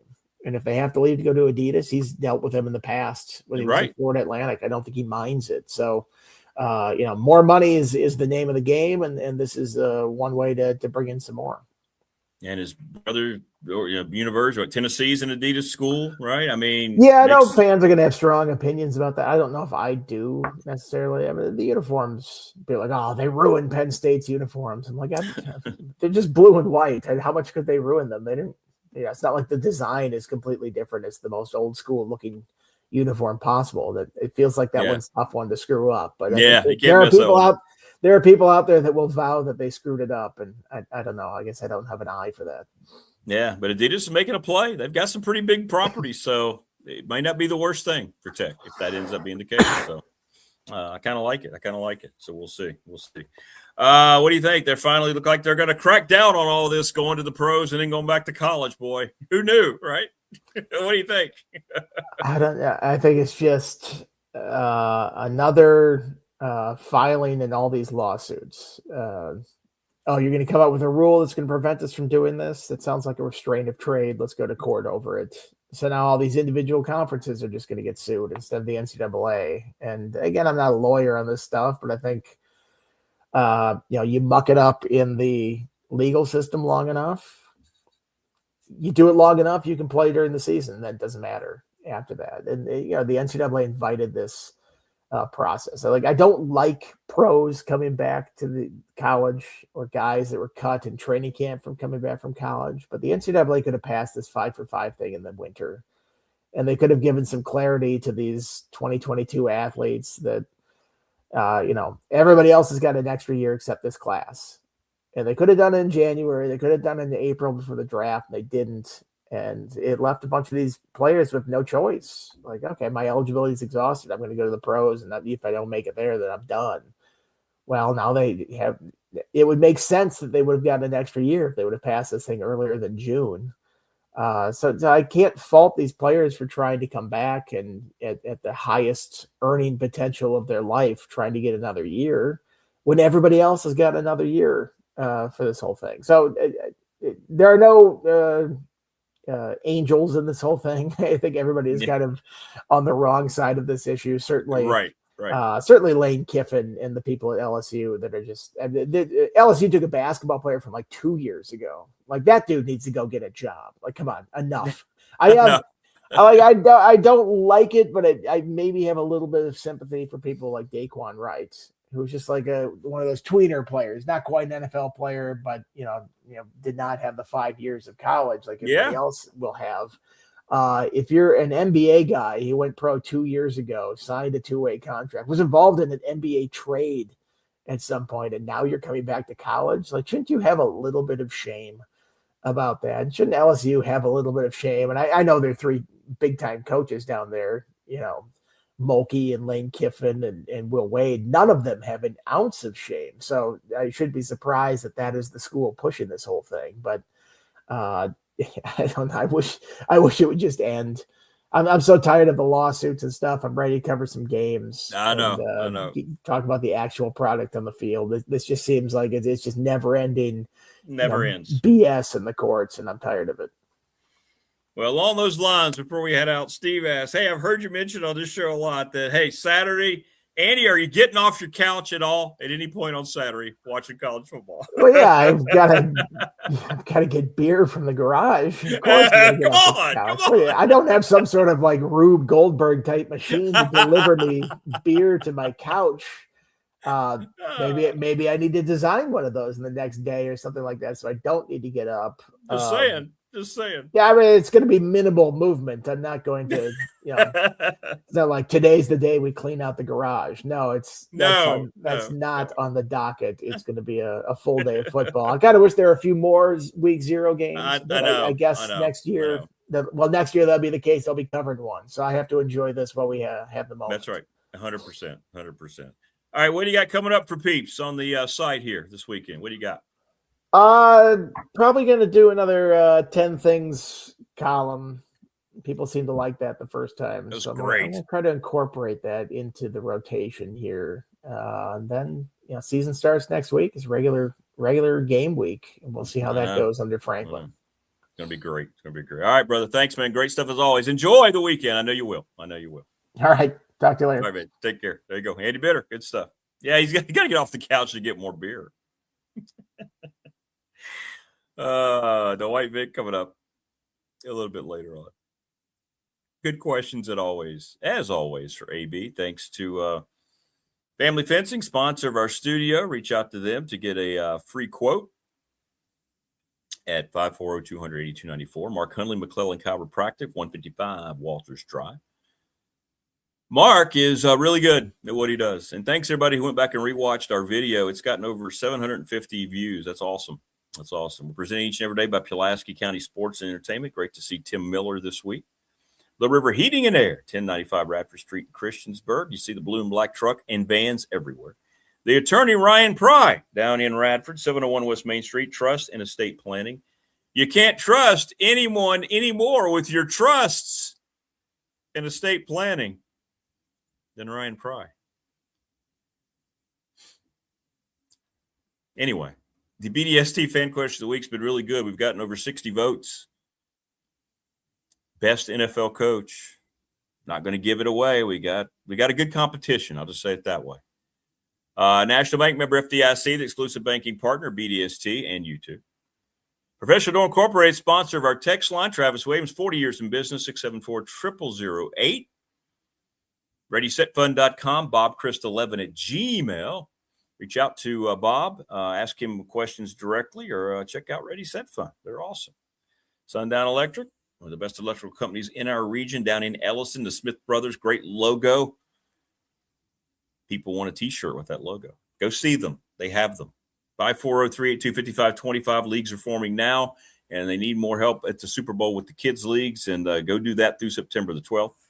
And Lawson's Mobile Home Supply, 300 North Franklin Street in Christiansburg. James, been a Tech fan his whole life. Since 1997, he's had his business up and running, helping out folks in their home.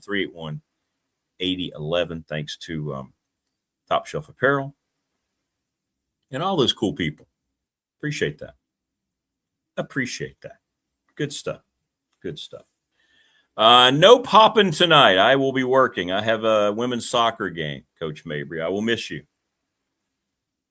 I will miss you. What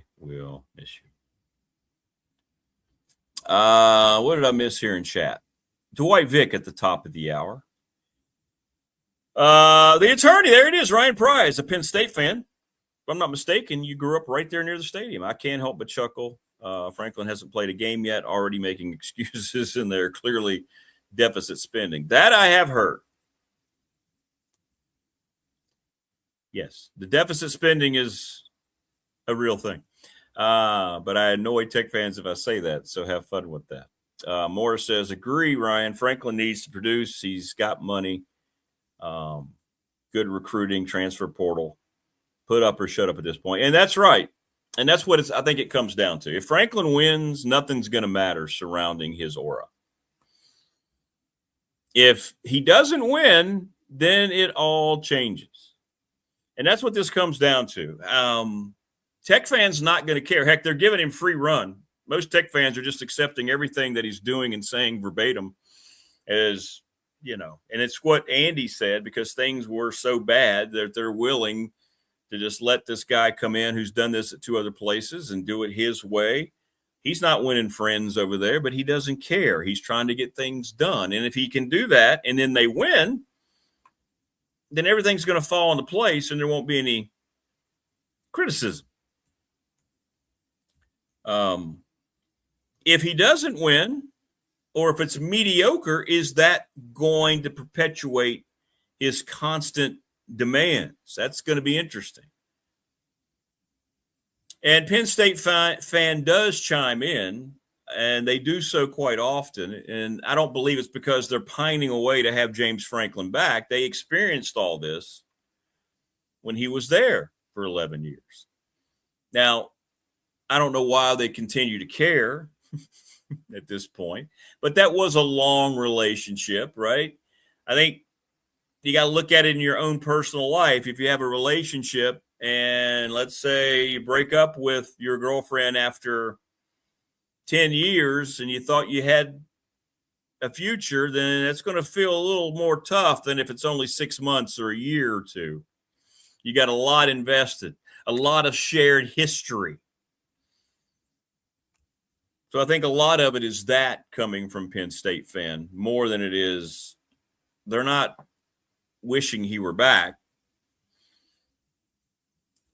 But Tech saying, hey, we'll eagerly take this because look how bad it was. And I don't think anybody, now that we have it kind of in context, a contextual history of how just Whit Babcock, I'm just going to say it. You may not like it, and people over there may not like it.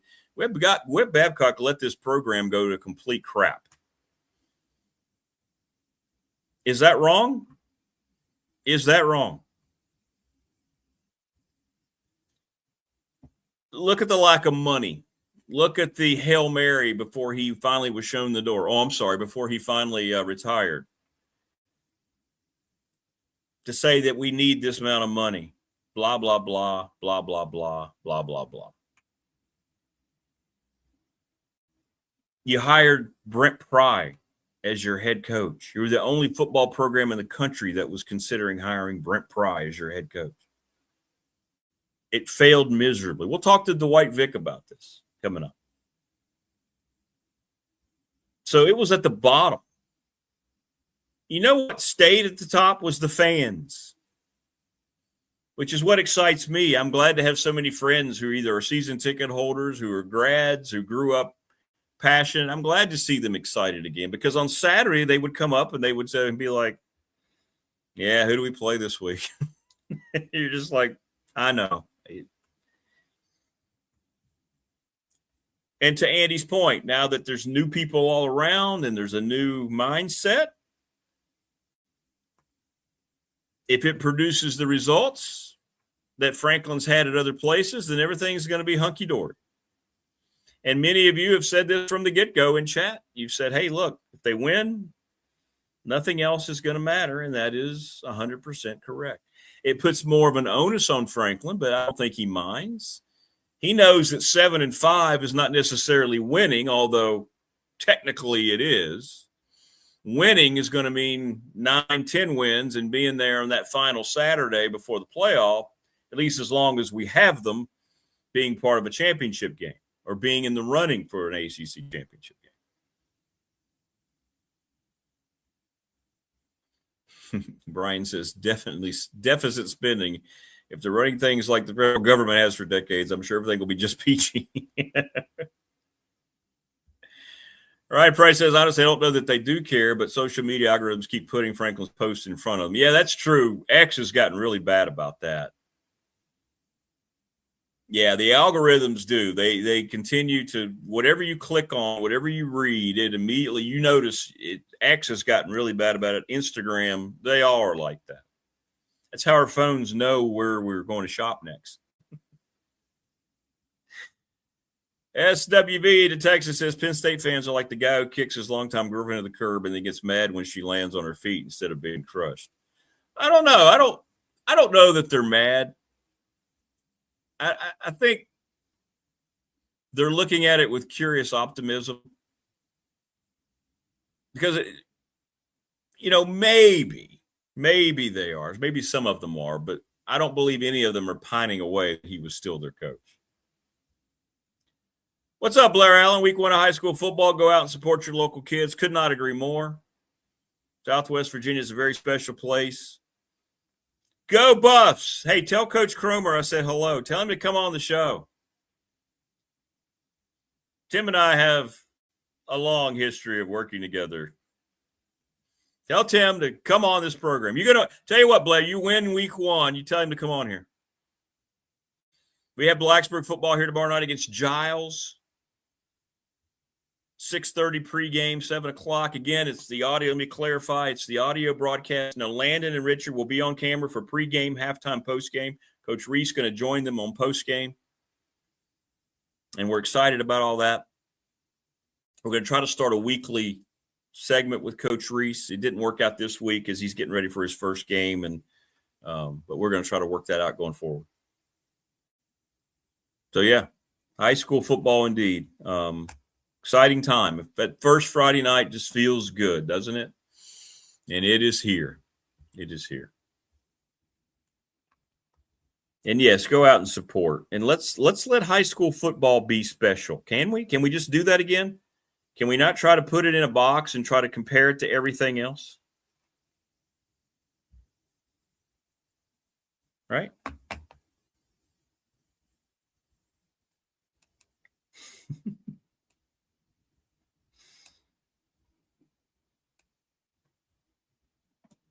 Oh, cool. Yeah, be sure to tell him. Tell him Rick said hey. Tell him that I miss him. Have fun tonight, Blair. I know you will. Oh, are you on the PA for middle and JV? That's cool. Big fan of Floyd County. I was over there a couple weekends ago with my, you ready? My wife. Still feels weird. Always a great vibe in Floyd. And I'm telling you, they don't sponsor the program, although they should. The best pizza around, Dogtown Roadhouse over in Floyd. It's a great atmosphere. They have music. I'm giving them a free plug.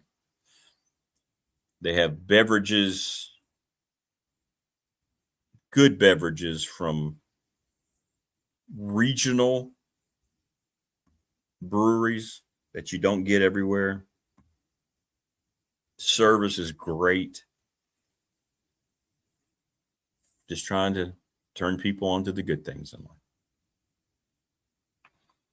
Toby says, Rick, agree with you 100%. I'm not reading this because he said that. I just now started looking at it. I didn't realize he said that. Thanks, Toby.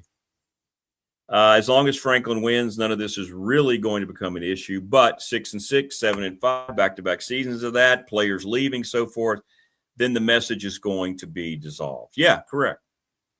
And it does. It puts more pressure on him. He doesn't mind that. I'm not saying he's going to back away from it. But Tech fan is smart. They're not just going to sit there and watch this thing turn in from bad to mediocre and think, is this what we bought into? Is this what we were told was going to happen? And we'll ask Dwight Vick this question coming up. But I know the answer. You're going to say, no, that's not what we want. So then the constant begging for more and more is going to just be like, well, I'll tell you what, why don't you go out and produce? That's all. Floyd travels to NARS. Uh-oh. Coach Mabry, you got some rooting interest there. The black and gold and the green and gold.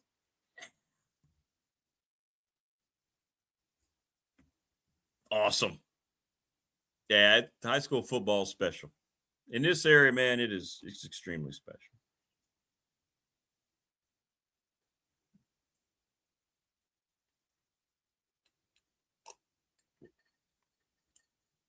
Yeah, I think, week one, Tebow, they'll start out excited, and then when the game settles into what we all pretty much assume is going to happen, then it's going to be about who can drink the most in the quickest amounts. You might see a lot of folks going back out to their tailgate.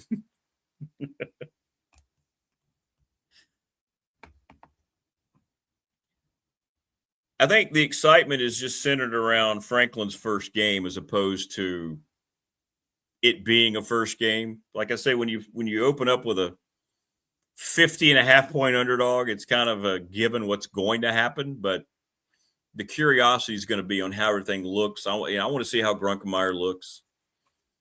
I mean, I don't plan on watching that entire game because it, in all likelihood, is going to just be awful, not competitive in any way, shape, or form.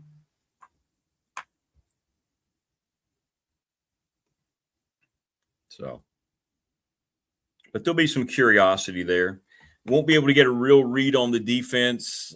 Some ways you will, but they're playing that triple option. It's going to be different. We'll see what kind of rotations they have. I am curious to see how they do with subs. There are some things you can take out of the game.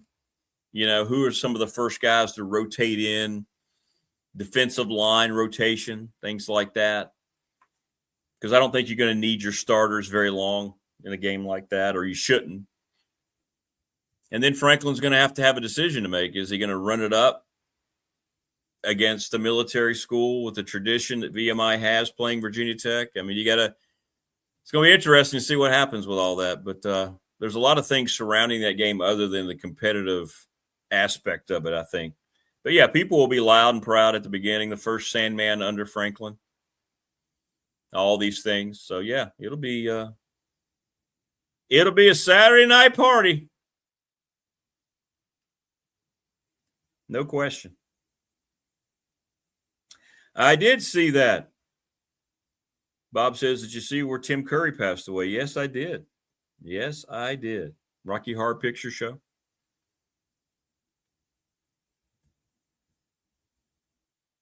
Yep. So people apparently are pretty angry that ESPN's taking the scroll off the bottom of their screen. What do y'all think about that? So, in other words, they announced yesterday that they wanted a cleaner presentation. So at the bottom where they do all the scores of the top 25 and then they go through the conferences, they're taking that off the screen. So what do y'all think? Do you like that or do you don't like that? Now, a lot of people are accusing them. They're doing this because they want people to go to their app more. Their app is not doing great, so they're trying to push traffic subtly to that so people will flock to that during games. But I think I like it from this perspective because a guy who broadcasts games, I want the game that I'm calling or the game that I'm watching to be the focus. And it always feels like on ESPN in particular, they're just showing the next thing because they're contractually obligated to do it while always trying to include something else. I should ask AB about that. I will next week. So I think I do like it. A lot of people are very upset by it. I mean, a lot of people are really just emotional about it.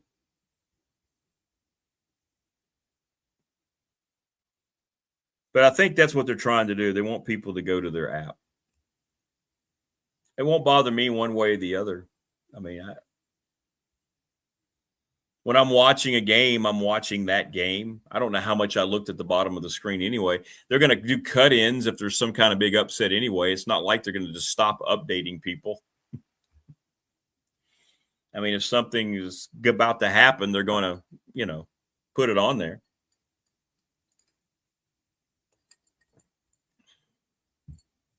And think about it. If you do want to see what's going on, how tough is it to watch a play? The play's over. Guys are getting ready to go back to the huddle, and you go, all right, scoreboard. Oh, wow, okay. Put the phone back down, next play.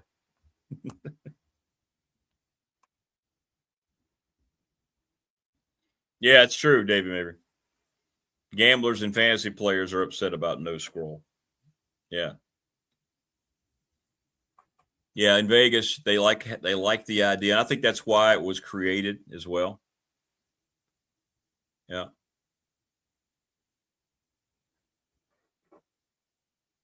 Bring back an AI Stuart Scott and Bob Lee. I would love to see an AI Stuart Scott. God rest his soul. He was one of my all-time favorites. We don't have a history. We kind of have a history. When Whit Holcomb Faye hit a shot at half court to beat High Point years ago, it was the number one play of the day on SportsCenter. You can probably still find it on YouTube. And he was going through it, and I was screaming, and my voice got all. And he closed out the segment to go to the commercial impersonating me. It was really a badge of honor. Stu Scott was a real one. He was a real one. So was Bob Lee. Bob Lee, one of the last credible journalists they actually had on that channel. Now everything's just an absolute joke. Only time will tell if it makes the screen cleaner. It also gives them more room for promotions. Yeah, that's what people are talking about, Attorney Ryan Pry. They're saying they're doing that to do what you just said, to continue constantly talk about a cleaner presentation. All they're going to do is promote their own stuff. Daniel says, Rick, how many times are you going to mute the TV this weekend? On our professional door text line. Probably quite frequently.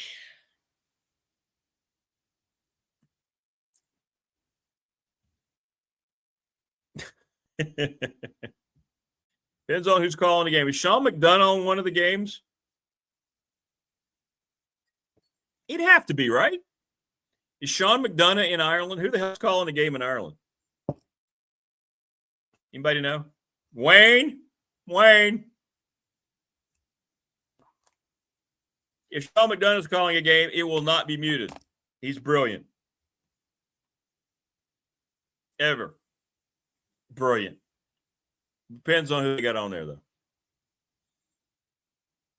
I hope they have, if he is doing one of the games, I hope he is on the Virginia NC State game. Yeah, more room for Pat McAfee. How many times? Oh, God. That's exactly what's going to happen, isn't it? They did that just to create more room to promote their own crap, their own slop. That's exactly what it is. There's more motivation than just having the assumption people are going to go to their phones for the updates. Yeah, y'all are right. We're going to see McAfee, like an animated like McAfee thing come open, and he's going to be moving underneath the screen and look what's coming up. I'm on the NFL now. It's exactly what's going to happen. Brian Oliver says it will leave more room for gambling advertisement.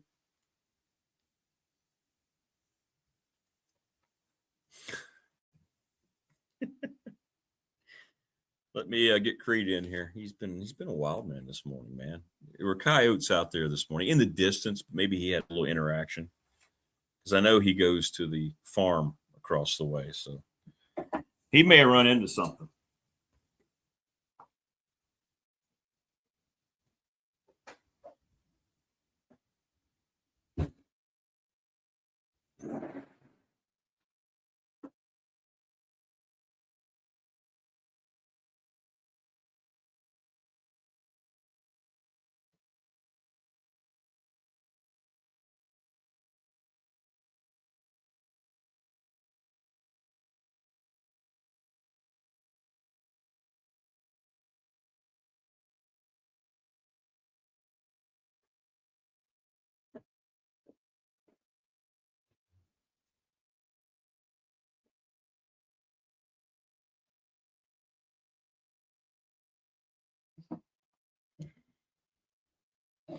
All right. ESPN cut off McAfee shirts herself. What's up, Cecil? Text line popping this morning, brought to you by Professional Door. Did I hear you say you had more sponsors coming? Yeah, we do. We're excited about it. We're growing here on the channel. We're getting about 40,000 views a month. Thank you. That counts rewatches and things like that. Big Dog Pop's been a huge hit, although it won't be on tonight because I have my real job duties. Check me out on ESPN Plus. But yes, we'll have an announcement next September 1st, and then we'll have an announcement. Our Finally Friday edition now has a corporate sponsorship, so we are excited about that. People recognizing the channel is growing, and we're reaching a lot of people, so it's great, and I appreciate the community's support. Means a lot, so thank you. I'm going to keep it under wraps for now. But trust me, you're going to like both. But Fridays are going to really, really sound cool going forward.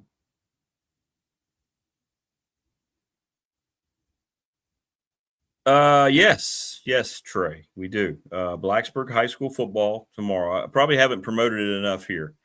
I've been so busy trying to get it together, but Blacksburg High School football debuts here tomorrow night. Landon Weaver, Russell Terry, two of Bill Ross SMA students. Bill reached out yesterday thanking me again. He doesn't have to do that. It means a lot, though. These kids are very excited. They're well prepared. We went over all the technical aspects yesterday. And the reason Blacksburg, because they're the only local school that was willing, that wanted to be on air, that didn't have a broadcast partner. ESPN Radio out of Blacksburg went out of business, and they're the largest high school in our region, plus the Virginia Tech's sister school, if you will. And we will have Blacksburg football here. They are excited. I know Coach Reese has been awesome. He's very excited. We're going to highlight players. They will join. I believe they're going to be part of the post-game show. And those two guys will do a great job. So what we're going to have is the audio broadcast. Sponsors who have supported the broadcast will be shown constantly throughout on the scroll and their logo. There's going to be a live read. And the guys will be on live on camera for pregame, for halftime, and for postgame. I'm just letting them have it. Reiterated to them yesterday, as long as you guys get on the air, you know what? This is your broadcast. You don't give young people an opportunity, then sit there and try to micromanage it. It's their broadcast. They can do whatever they want to with it, and they'll do it very respectfully, and they'll represent our area very well. Bill has schooled them well, and I think you'll really like the call. Two terrific young dudes who are very eager. So tomorrow night, 6:30 pregame, 7 o'clock, a great renewal of a rivalry in the NRV. Blacksburg and Giles. I mean, come on.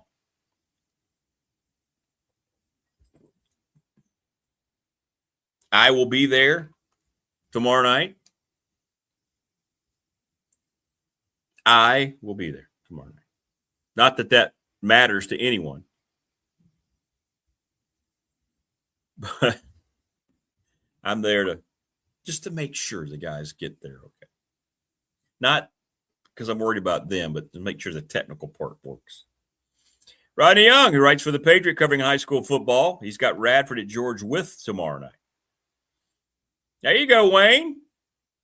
You old maroon, you, hosting the Bobcats tomorrow. This week, by the way, in my Patriot column, I make 10 bold ACC football predictions. Take them to Vegas. Get ready.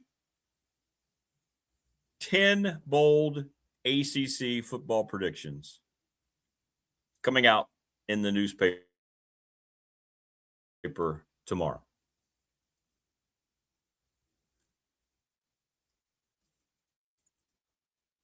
The Patriot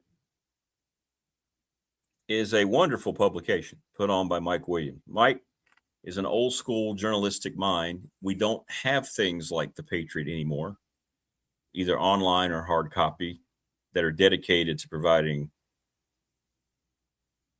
information for the communities, covering high school sports the way they do with Rodney. And it's really refreshing to see in this day and age. It really is. And that's a great way to start the season. Good rivalry there as well, Radford and George Wythe. Who does Pulaski County have tomorrow? I guess I should have checked all that, shouldn't I? It's okay. We're not doing 4th and goal this year. I just don't have the time really to do it this year. Now, it'd have been probably a little different if it had been more profitable. But I'm just being honest. Just being honest.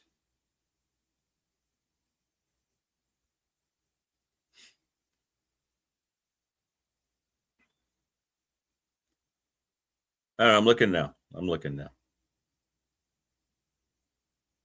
Yeah, I don't know. It's hard to find out. It's hard to find simple things like scores.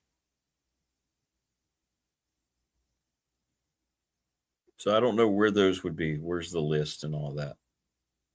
If anybody knows, let me know. What's the best place to have Rodney, you still have your site? You still have your high school site?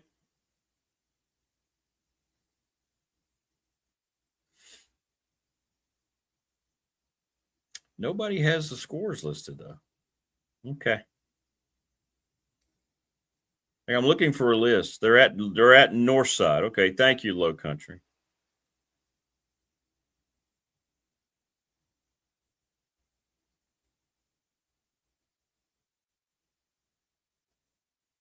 Yeah, I don't know. I don't see it. Northside's at Pulaski. Thank you. Oh, at Pulaski.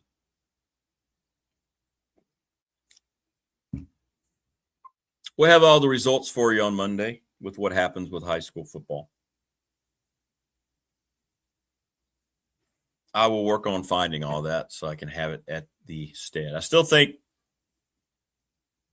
if we could find enough motivated people and the right investors, you could create a very successful, very simple website dedicated to keeping people updated on the results of games throughout the high school football season, basketball season, spring sports. Have it all in one place. Have contributors who are dedicated to give you updates on their schools, because it's just not there. You can't find it. I don't mean just at the end of the night, like have people who could sit there and update it as the games were going on. Rodney does have scores. Okay, good.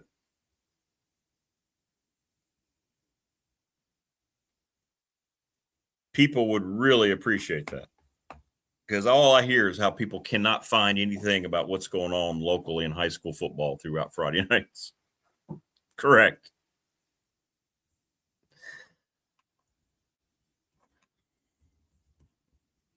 How is Northside this year? Anybody know? They going to be okay?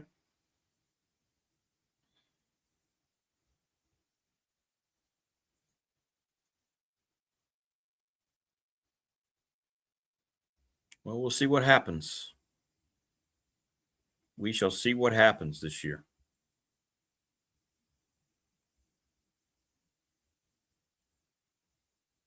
Ronnie, go ahead. Give your put your website there in chat. Let people know where to find it.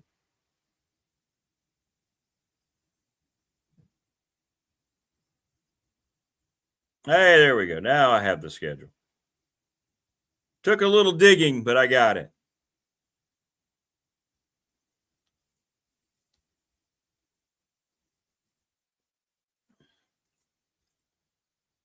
Salem and EC Glass. You got Giles and Blacksburg, William Fleming and Verina. Ooh, that won't be easy.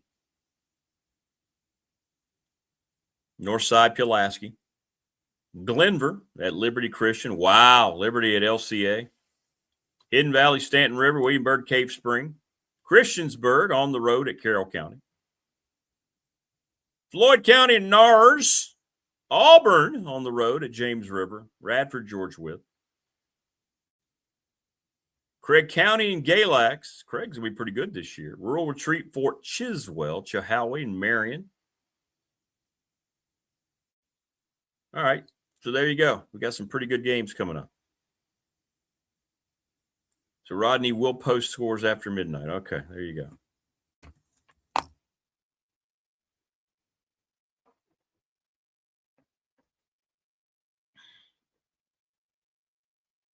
I don't know any of those names. RodneySportsNow.com, by the way. Mike Monaco, Jordan Rogers, and Dana Boyle are doing the Carolina game. Yep, probably means the old mute button will be pushed. We never push the mute button when this guy joins us. Dwight Vick, the quintessential source for all things college football, Virginia Tech related in particular. What's up, brother? What's going on? Who you muting today, man? Are you muting somebody? What's going on? Are you muting somebody? Well, people are asking me because I usually can't listen to, let's say, the quality of announcers that ESPN employs during their college football games. So most of the time I will watch the game muted because I can't stand Oh, yeah, the constant self-promotion, and they talk about everything but the game, and it's all about them. Now, Sean McDonough and a few others are the exception to the rule. I'll leave Fowler and Herbstreit on. I don't think either one. I don't think Fowler's great. He's okay. He's a play-by-play guy. But we just got three names. I have no idea who they are calling the Carolina game. Mike Monaco, Jordan Rogers, and then Dana Boyle, I guess, is the sideline gal. So there you go. That's the way they're going to start off college football season on Saturday. Who played? I gotta even look at the schedule. I know there's games this weekend. It's week 0. Announcers, ESPN especially. I mean, I've been saying this for years, long before you and I became friends. The promotion and like it'll be 3rd and 8, and the game's tied at 17, and they'll be talking about some new show coming on ABC or yes. And then I'm like, what? It'll be a big play. And then they got somebody in the studio, in the booth, they're talking to, promoting horse racing. And I'm like, talk about the game. I mean, yeah. And then they'll go to the halftime crew, and they'll give you a little blurb. Yeah, the Hokies, man, they gotta run the ball better. And boom, boom, boom. And that's it. And then they'll start talking about the other games coming on 6 hours from now. It's the world we live in. I mean, every clip has an ad. I mean, yeah, it's just a business. Agreed. They've lost sight of it, for what they're supposed to be. And you're right. It's constant promotion. And now they've eliminated the scroll at the bottom. All the scores are gone. They announced that yesterday. They say to give it a cleaner look. But what do you think? You like that or not? Yeah, it's gone. I did not know that. They got rid of the ticker at the bottom? Yeah, starting Saturday, it's gone. It's gone. Why? That's how I kind of knew. Oh, let me go watch this other.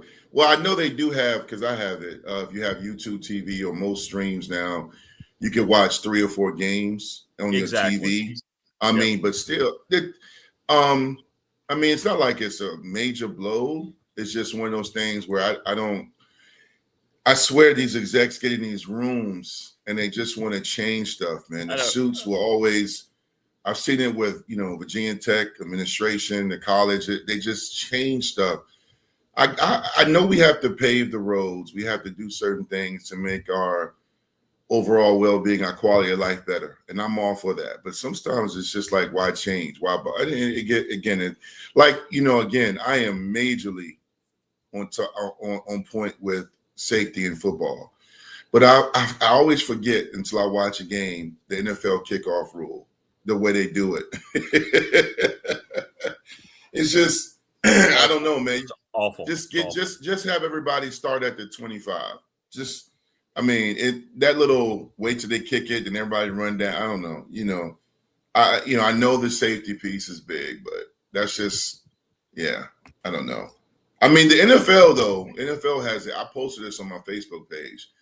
The NFL has a major problem right now, and it's not talked about because it's so uncomfortable for fans, players, and coaches and owners. But 1 out of every 4 football player is getting CTE.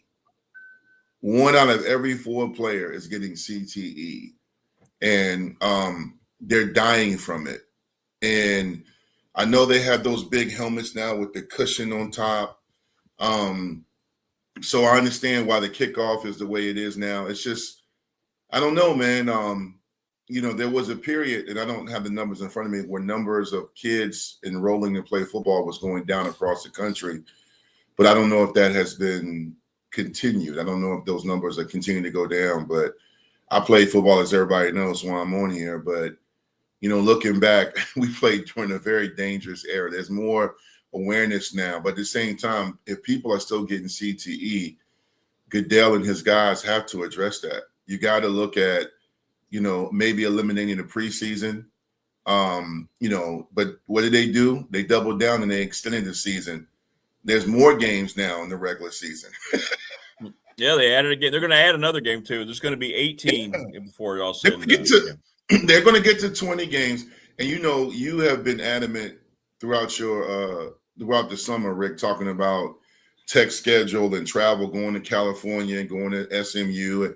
Yeah. That's another thing. I mean, travel never bothered me, but I do think when it comes down to recovery, when you talk about teams going to London and other places and then turning around and coming back, your body has to recover. I don't think the average fan understands, whether collegiately or even on a professional level, the recovery you need when you travel to a different time zone, play for 3 hours where you're banging, knocking people down, tackling all, and then fly back, and then you play again, and you're in the recovery. But NFL, Goodell and the guys are going global. They've already started that years ago, and it is going global.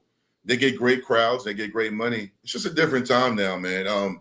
Somebody asked me one time, would I let my son play football? He did when he was a youngin'. He stopped in middle school, and I didn't stop him. He was a wide receiver, tight end, quarterback. Obviously he's 6'8" now, so he chose the right sport. But I'm not mad that he didn't choose football, though, because I understand the ramifications and the consequences of playing. And the irony in all this, when you look at baseball and basketball, those sports pay significantly more than the NFL, right? So you have players that are putting themselves at risk. Like boxing and hockey, football is a sport that on any given play you can have a catastrophic injury, practice included. So yet the quarterbacks and receivers make the most money, but everyone else, there's very few players with guaranteed contracts, and everyone else does not make that much money. And the position they protect the most is the quarterback, yet he makes the most money. Linemen, safeties, D linemen, linebackers, they'll make good money because a fan will see Jeremiah Wilson, fictional character. Jeremiah Wilson just signed with the Raiders for 4 years, $25 million. He's not getting all of that. I'm telling you, that is eye candy. Now, to the hardworking American like myself and everybody listening and your viewers, that's a lot of money. That's life changing. My son's making more money than me than I did at his age. And he earned it. But I will say, for what football players do and put their life on the line, I wish they made what basketball and baseball players made. And that's not shading baseball and basketball. It's just that those guys get paid a lot of money, and they put their bodies on the line, but not like a football or a hockey or a boxer. Not like those guys. Hockey and football. I mean, look, man, I got look at that finger. I got it. It's been broke since 1997. I didn't get it fixed because I didn't want to miss the spring. That's when I told you guys I had a post. I broke both these hands. I had bones broken this hand and this hand, and I never missed a practice, never missed a conditioning test, never missed anything because I took pride in being a Hokie and being a player. Was that kind of crazy? Well, yeah, a lot of us that play this game are a little off. Yeah, we're a little off, but I taped it up. Eddie Farrell, God rest his soul, and then Mike Goforth. My guy Mike, he retired from Tech, the head trainer. We got X-rated. She told me on this hand it was broke, and then I came back because I was overcompensating, and then this hand got broke. And then Coach J.B. Grimes and Brian Steinspring were like, "Hey, you can sit out." And I was like, "Nah, I'm playing." I couldn't even tie my shoes. And going to class, I looked like Frankenstein. I was wrapped up and walking to class on the drill field. It is what it is, man. I mean, now these guys, though, I'm gonna become the old man on the porch right now. Well, now these guys will miss practice and miss games because their eyelash is twisted. Correct, which is what I was talking about early. And I know guys are bigger and stronger. Okay, I get that. Yeah, they are. Guys are not. They're not tougher playing the game today than they were when I was growing up watching the NFL, college football. When you were playing, that's only been 25 years ago, 30 years ago. I'm sorry, but guys are not tougher today than they were. Now, they have more that they have to absorb because the bodies are bigger. I get that. But I don't know, DV, you play with a lot of tough guys. You were one of them. I mean, I can't imagine anybody, certain guys along that offensive line you've talked about, guys like Pine across the middle, whoever it might be. Guys are not tougher today because of what you said. They know they can get away with it, so they're doing as little as possible to get ready every week. Yeah, no, and that's one of those fun debates, you know, I know, because I know. the younger guys will get defensive and get mad, but listen, I interviewed the all-time interception leader for Virginia Tech in 2020, Gene Bunn, when I first started my podcast, and I'll never forget him because he's the all-time interception leader, and he was you talk to Hokie royalty, he's Hokie royalty. You talk to people that understand his legacy. He doesn't come up enough because he played during the era. He was on my show, and he said, we went 3-a-days. They went 3-a-days in full pads for the whole month of August, 3-a-days. And this is when he said, and I thought he was kind of lying, but then he kept talking. I said, this guy's being serious. He said, sometimes to decide on who was going to start a position battle, the coach, some of this stuff is crazy. They would go in a room, turn the lights off, and lock the door.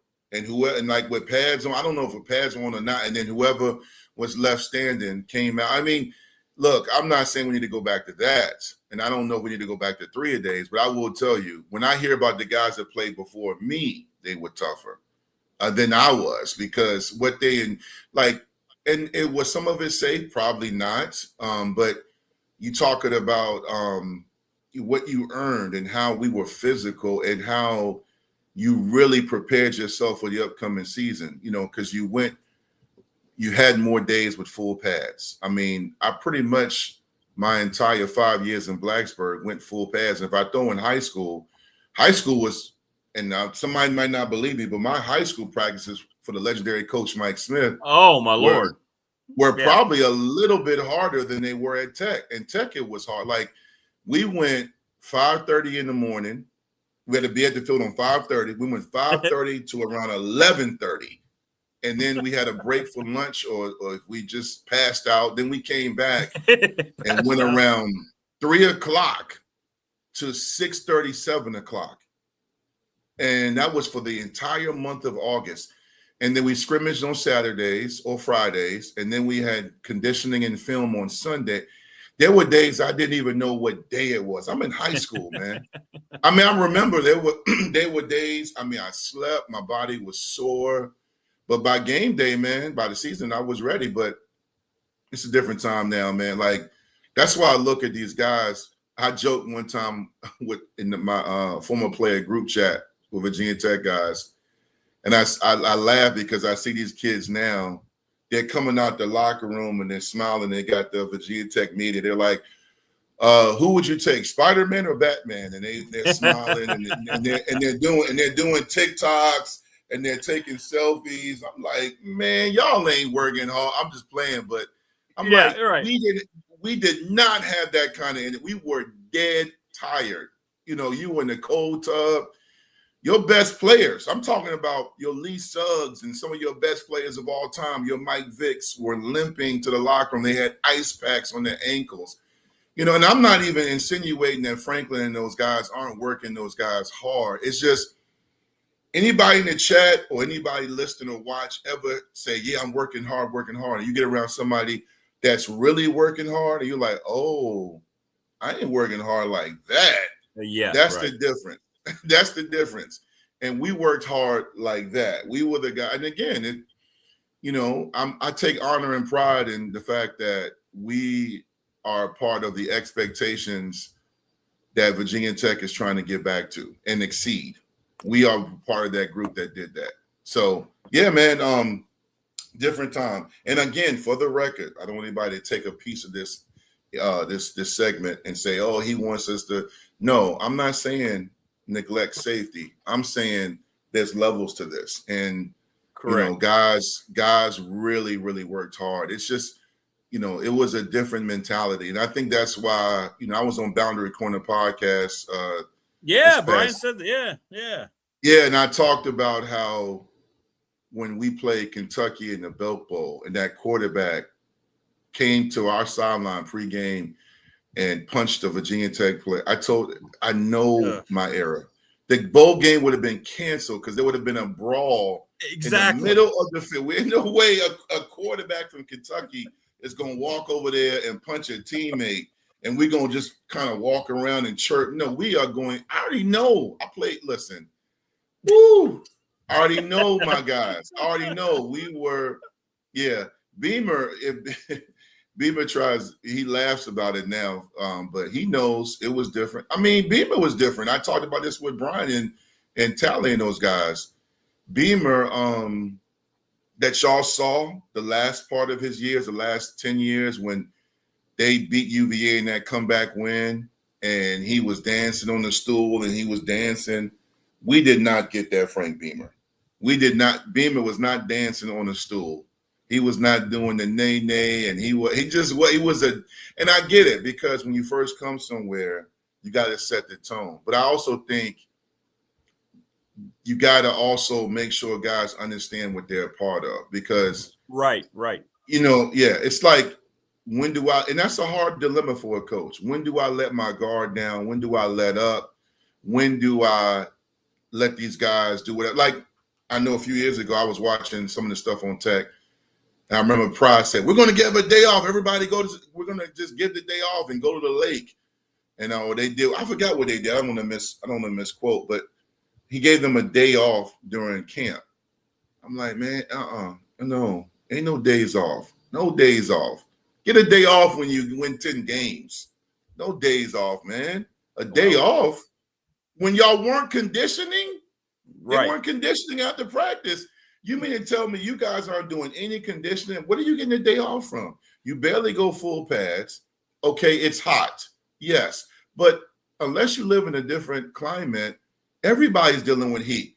That's roofers, construction workers, janitorial staff. What are we doing?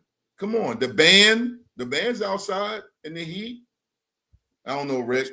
Let me get off my porch. I'm getting off my porch now. I'm gonna get off my porch. No, I agree. That's how I started the program. I think I was talking about the NFL, and I know the popularity and the money is highest it's ever been, and they're going to go higher and higher. But I don't think the game is as good as it was because of that, because of the lack of toughness. And look, I know they're upset and they're concerned about CT, and rightfully so. And I'm like you. I don't take that lightly in any way, shape, or form. But it's almost like they've overcorrected so much in the game. And at some point, there has to be a realization. Look, I've made this my career decision. I'm making a lot of money. And to your point as well, they should be making more. When you look at what they do compared to other sports, it's weird, especially since it's the highest grossing league by far of the professional sports leagues. But it does come with the territory. And I think maybe we've gotten so tied up in all the things you mentioned that it's taken away from the game. And in some ways, maybe trying to overcorrect has made the game less safe. I don't know. It's a weird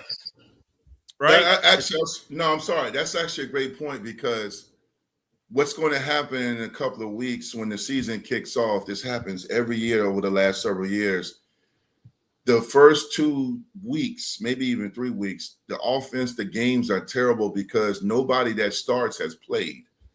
Right. So there's no rhythm. And then on top of it, and I really, really do hate seeing it, but then you have these star players. Remember the last couple of years, they were like, what's going on? We have all these soft muscle tear tissues and everyone's getting hurt. And you know what I told my wife when we were on the couch watching? I said, because nobody's practicing. 100%. I'm an OG. I'm old now. I know I still look cute, but I'm old. And if I go out now, and I run like I did and try to run like when I was 25, it ain't happening, boss. You were like, hey, everybody, Vic will be back in a month. He's gone. He's recovering from trying to run 16 110s. It's not happening. Your body has to train. You have to compete. Al Mason talks about you cannot just show up.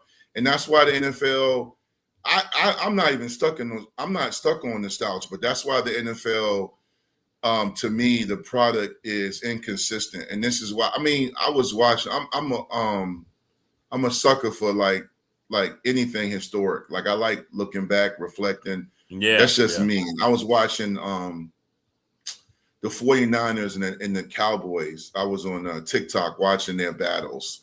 I'm talking about Irvin versus Dion and Steve Young versus Aikman. And, oh my God! And Pat Summerall and John Madden calling it. They were. It was so good, so good. But those guys, the Cowboys and the 49ers, gave everything they had. That game meant so much to them. I think now you look at a kid who I loved in college, Cam Ward at Miami. Yep. And I like him. I was watching him on Netflix. Great quarterback. I know he's with the Titans struggling a little bit as a young guy, but when I watched him in the bowl game, and I never forget this, and he played in the first half, and then in the second half, he sat down. He's still on the sideline, and the announcers were like, I don't know, Jim. Could it be dehydration? Is he cramping? No, they finally got a sideline reporter to say he's sitting out to prepare for the league. He didn't want to get hurt. Right. I understand it. I know I understand it, but it's weird. That part I struggle with because I know bowl games don't matter. Then if they don't matter, don't even go. Don't even tease your – I think Miami lost that game. I think so. For me, when you hear me talk about my Hokies, I wanted them to play for a conference championship and get back to relevancy. But one thing that pains me and disappoints me is that, truthfully, getting to a bowl game means nothing. And you know who loses in that is we do, the fans. Because unless you're going to the playoffs or you're a mid-major, we're not going to talk about going to a Gator Bowl. We'll watch it because Tech fans are insanely competitive, and we're married to this program, but we're not going to watch it like we did. I'll have it on, I'll watch it. But I mean, I remember the Belt Bowl comeback over Arkansas. That was amazing. That was great. I even sat in the monsoon of a storm. You did to watch Virginia Tech beat Tulane. My socks were wet, but then again, I love this program. But that was one of those things where when I finally dried off and I realized outside of Hokie Nation, nobody cared. Nobody cared about a 6-6 team getting their 7th win over Tulane, and they sat out, or 7 of their guys sat out. So it's just different now. Guys are sitting out more, and they're mimicking what the NFL is telling them. So 100%. 100%. It may have been Ray Lewis. Somebody like that said that what he was talking about this. He said, your body, what you're saying, the only way you get your body ready to play football is to practice football. And you can't learn your body to stay away from injuries. You know how you can kind of stay out of trouble. You know how your body, if you don't have he said something like you don't have that mental connection to your instincts because you haven't been hitting as much. Your body's not ready to go into it. So then you have these full-on collisions. So therefore the injuries are going up, especially early in the year, just what you're saying, because your body and your instinct, you know how to stay out of trouble most of the time. Now, there's going to be some things that happen and your body's going to give out or somebody's going to roll into you, but it's a very interesting point. There's an overcorrection there of keeping guys out of the line of fire. And then when they get into it, it's like training a soldier. Hey, we didn't put you through boot camp. We didn't put you through artillery training, but we need you to go out there and you're going to have to hold your own against this army. Well, no, you can't do it. And no. Point, right? Ray Lewis is spot on. Shout out to one of the GOATs at linebacker. Ray Lewis is spot on. And I just hate the disconnect between the young generation and the older generation because we can learn from each other. But I will say one thing I feel like that has made me a successful person is learning from the older generation. Absolutely. What not to do, what to do. And one thing I will never sacrifice or never give into is the theory that I can work hard when I want to. I think one thing I miss about playing college and pro football or just being in the position that I was is that you learn so much about yourself when you push yourself to the limit and you exceed that limit. You give one more stadium run with the weighted vest. You give another one. Or you run, we have 16 110s that day, timed, and we run 18. My bench is 400, and then I get a PR of 420. Like being in a position to push yourself is always what made men and women that play sports really cool. Right. Whether it was Lou Retton on the balance beam or whatever it was, seeing someone accomplish something that we can't do because they really train is why it became so legendary, right?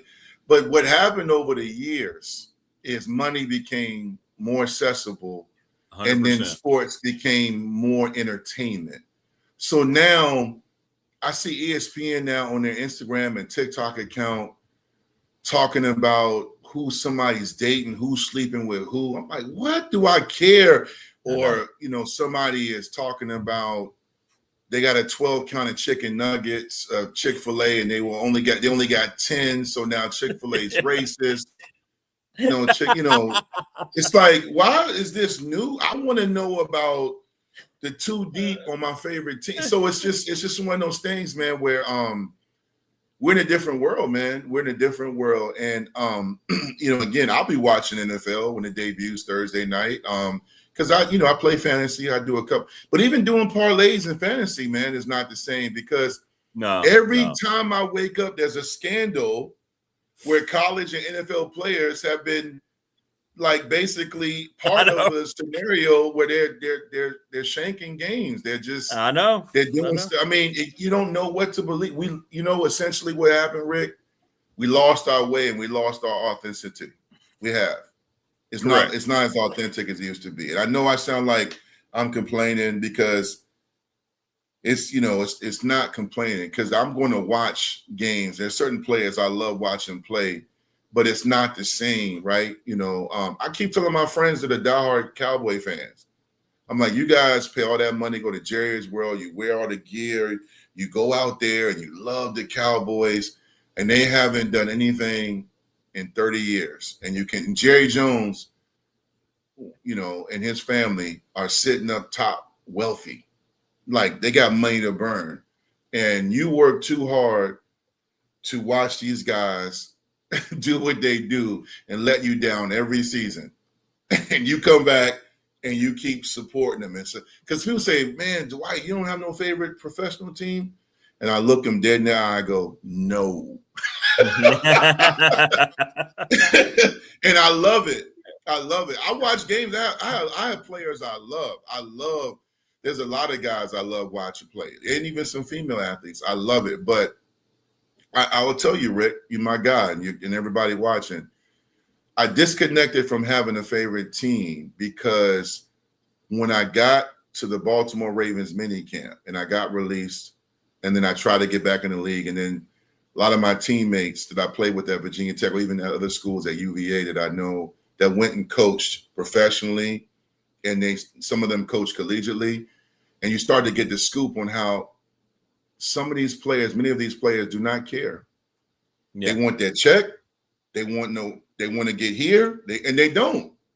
I stopped going to as many NFL games because of my work schedule, and I watch people fight in the stands, especially Oakland versus Denver, the Bears versus the Packers, Cowboys and Commanders. They'll be in there fighting, and you see all the trending videos. I'm like, why are you fighting over a team that does not care about you? I live in the Washington. They know I live in the Washington, D.C. area.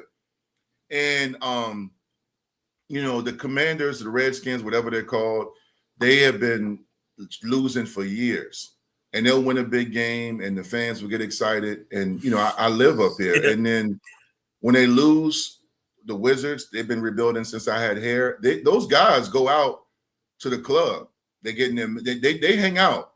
When I lost at Tech, when we lost at Temple, I didn't leave the house except for practice for a week. And that was a college game I didn't get paid for. It hurt. It mattered. I felt like we let our team down. We let our fans down. And that's the disconnect. They don't care like you think they care. You're sitting on the couch mad. You're in your group chat. Why didn't they not run the ball on 3rd and goal? I know. They'll come in there. They'll do their presser. We just didn't execute. We just got to play better. And then you come back and they keep doing the same thing. I mean, look at I don't know how anybody is a Cleveland Browns fan. Didn't they name Deshaun Watson the starter? Yes. He has been horrible this preseason. I know. You know what I'm saying? But this is what I mean about the Browns fans will be there on game day. And Deshaun will have some moments because, he used to be an elite quarterback. But, the massage scandals and all the other stuff, I mean, he hasn't been focused. But anyway, and then he gets mad and says, he's playing on the road because the fans boo him. And he's calling the fans out. I'm like, dude, they don't like you because you haven't earned their respect. And you had a scandal. You have to humble yourself. But anyway, Rick, I know we up against the clock. I got work to do. I got to save the world today as usual. As you always do, my friend. Well, next week we get into it, game week for Virginia Tech, and you and I will have a little special segment where we're going to talk about Tech and VMI. So it'll be good. Be good stuff. Yes, Victory sir. from Yes, the tunnel, sir. baby. Victory from the tunnel. That guy, V-I-C-K, ladies and gentlemen. There you go. Appreciate y'all, man. Everybody have a great Thursday, great Friday, great weekend. Go Hokies. All right. Whoever your favorite team is. Be safe. All Wear right. a helmet. Wear a helmet. Yes. You enjoy college football this weekend, my friend. I will. Y'all be blessed. I'll chop it All up. right. Take care, man. There you go. All right. The great Dwight Vick joined us on the first. Saving the world indeed. Yes, he does. Yes, he does. Man, what a great dude. What a great dude.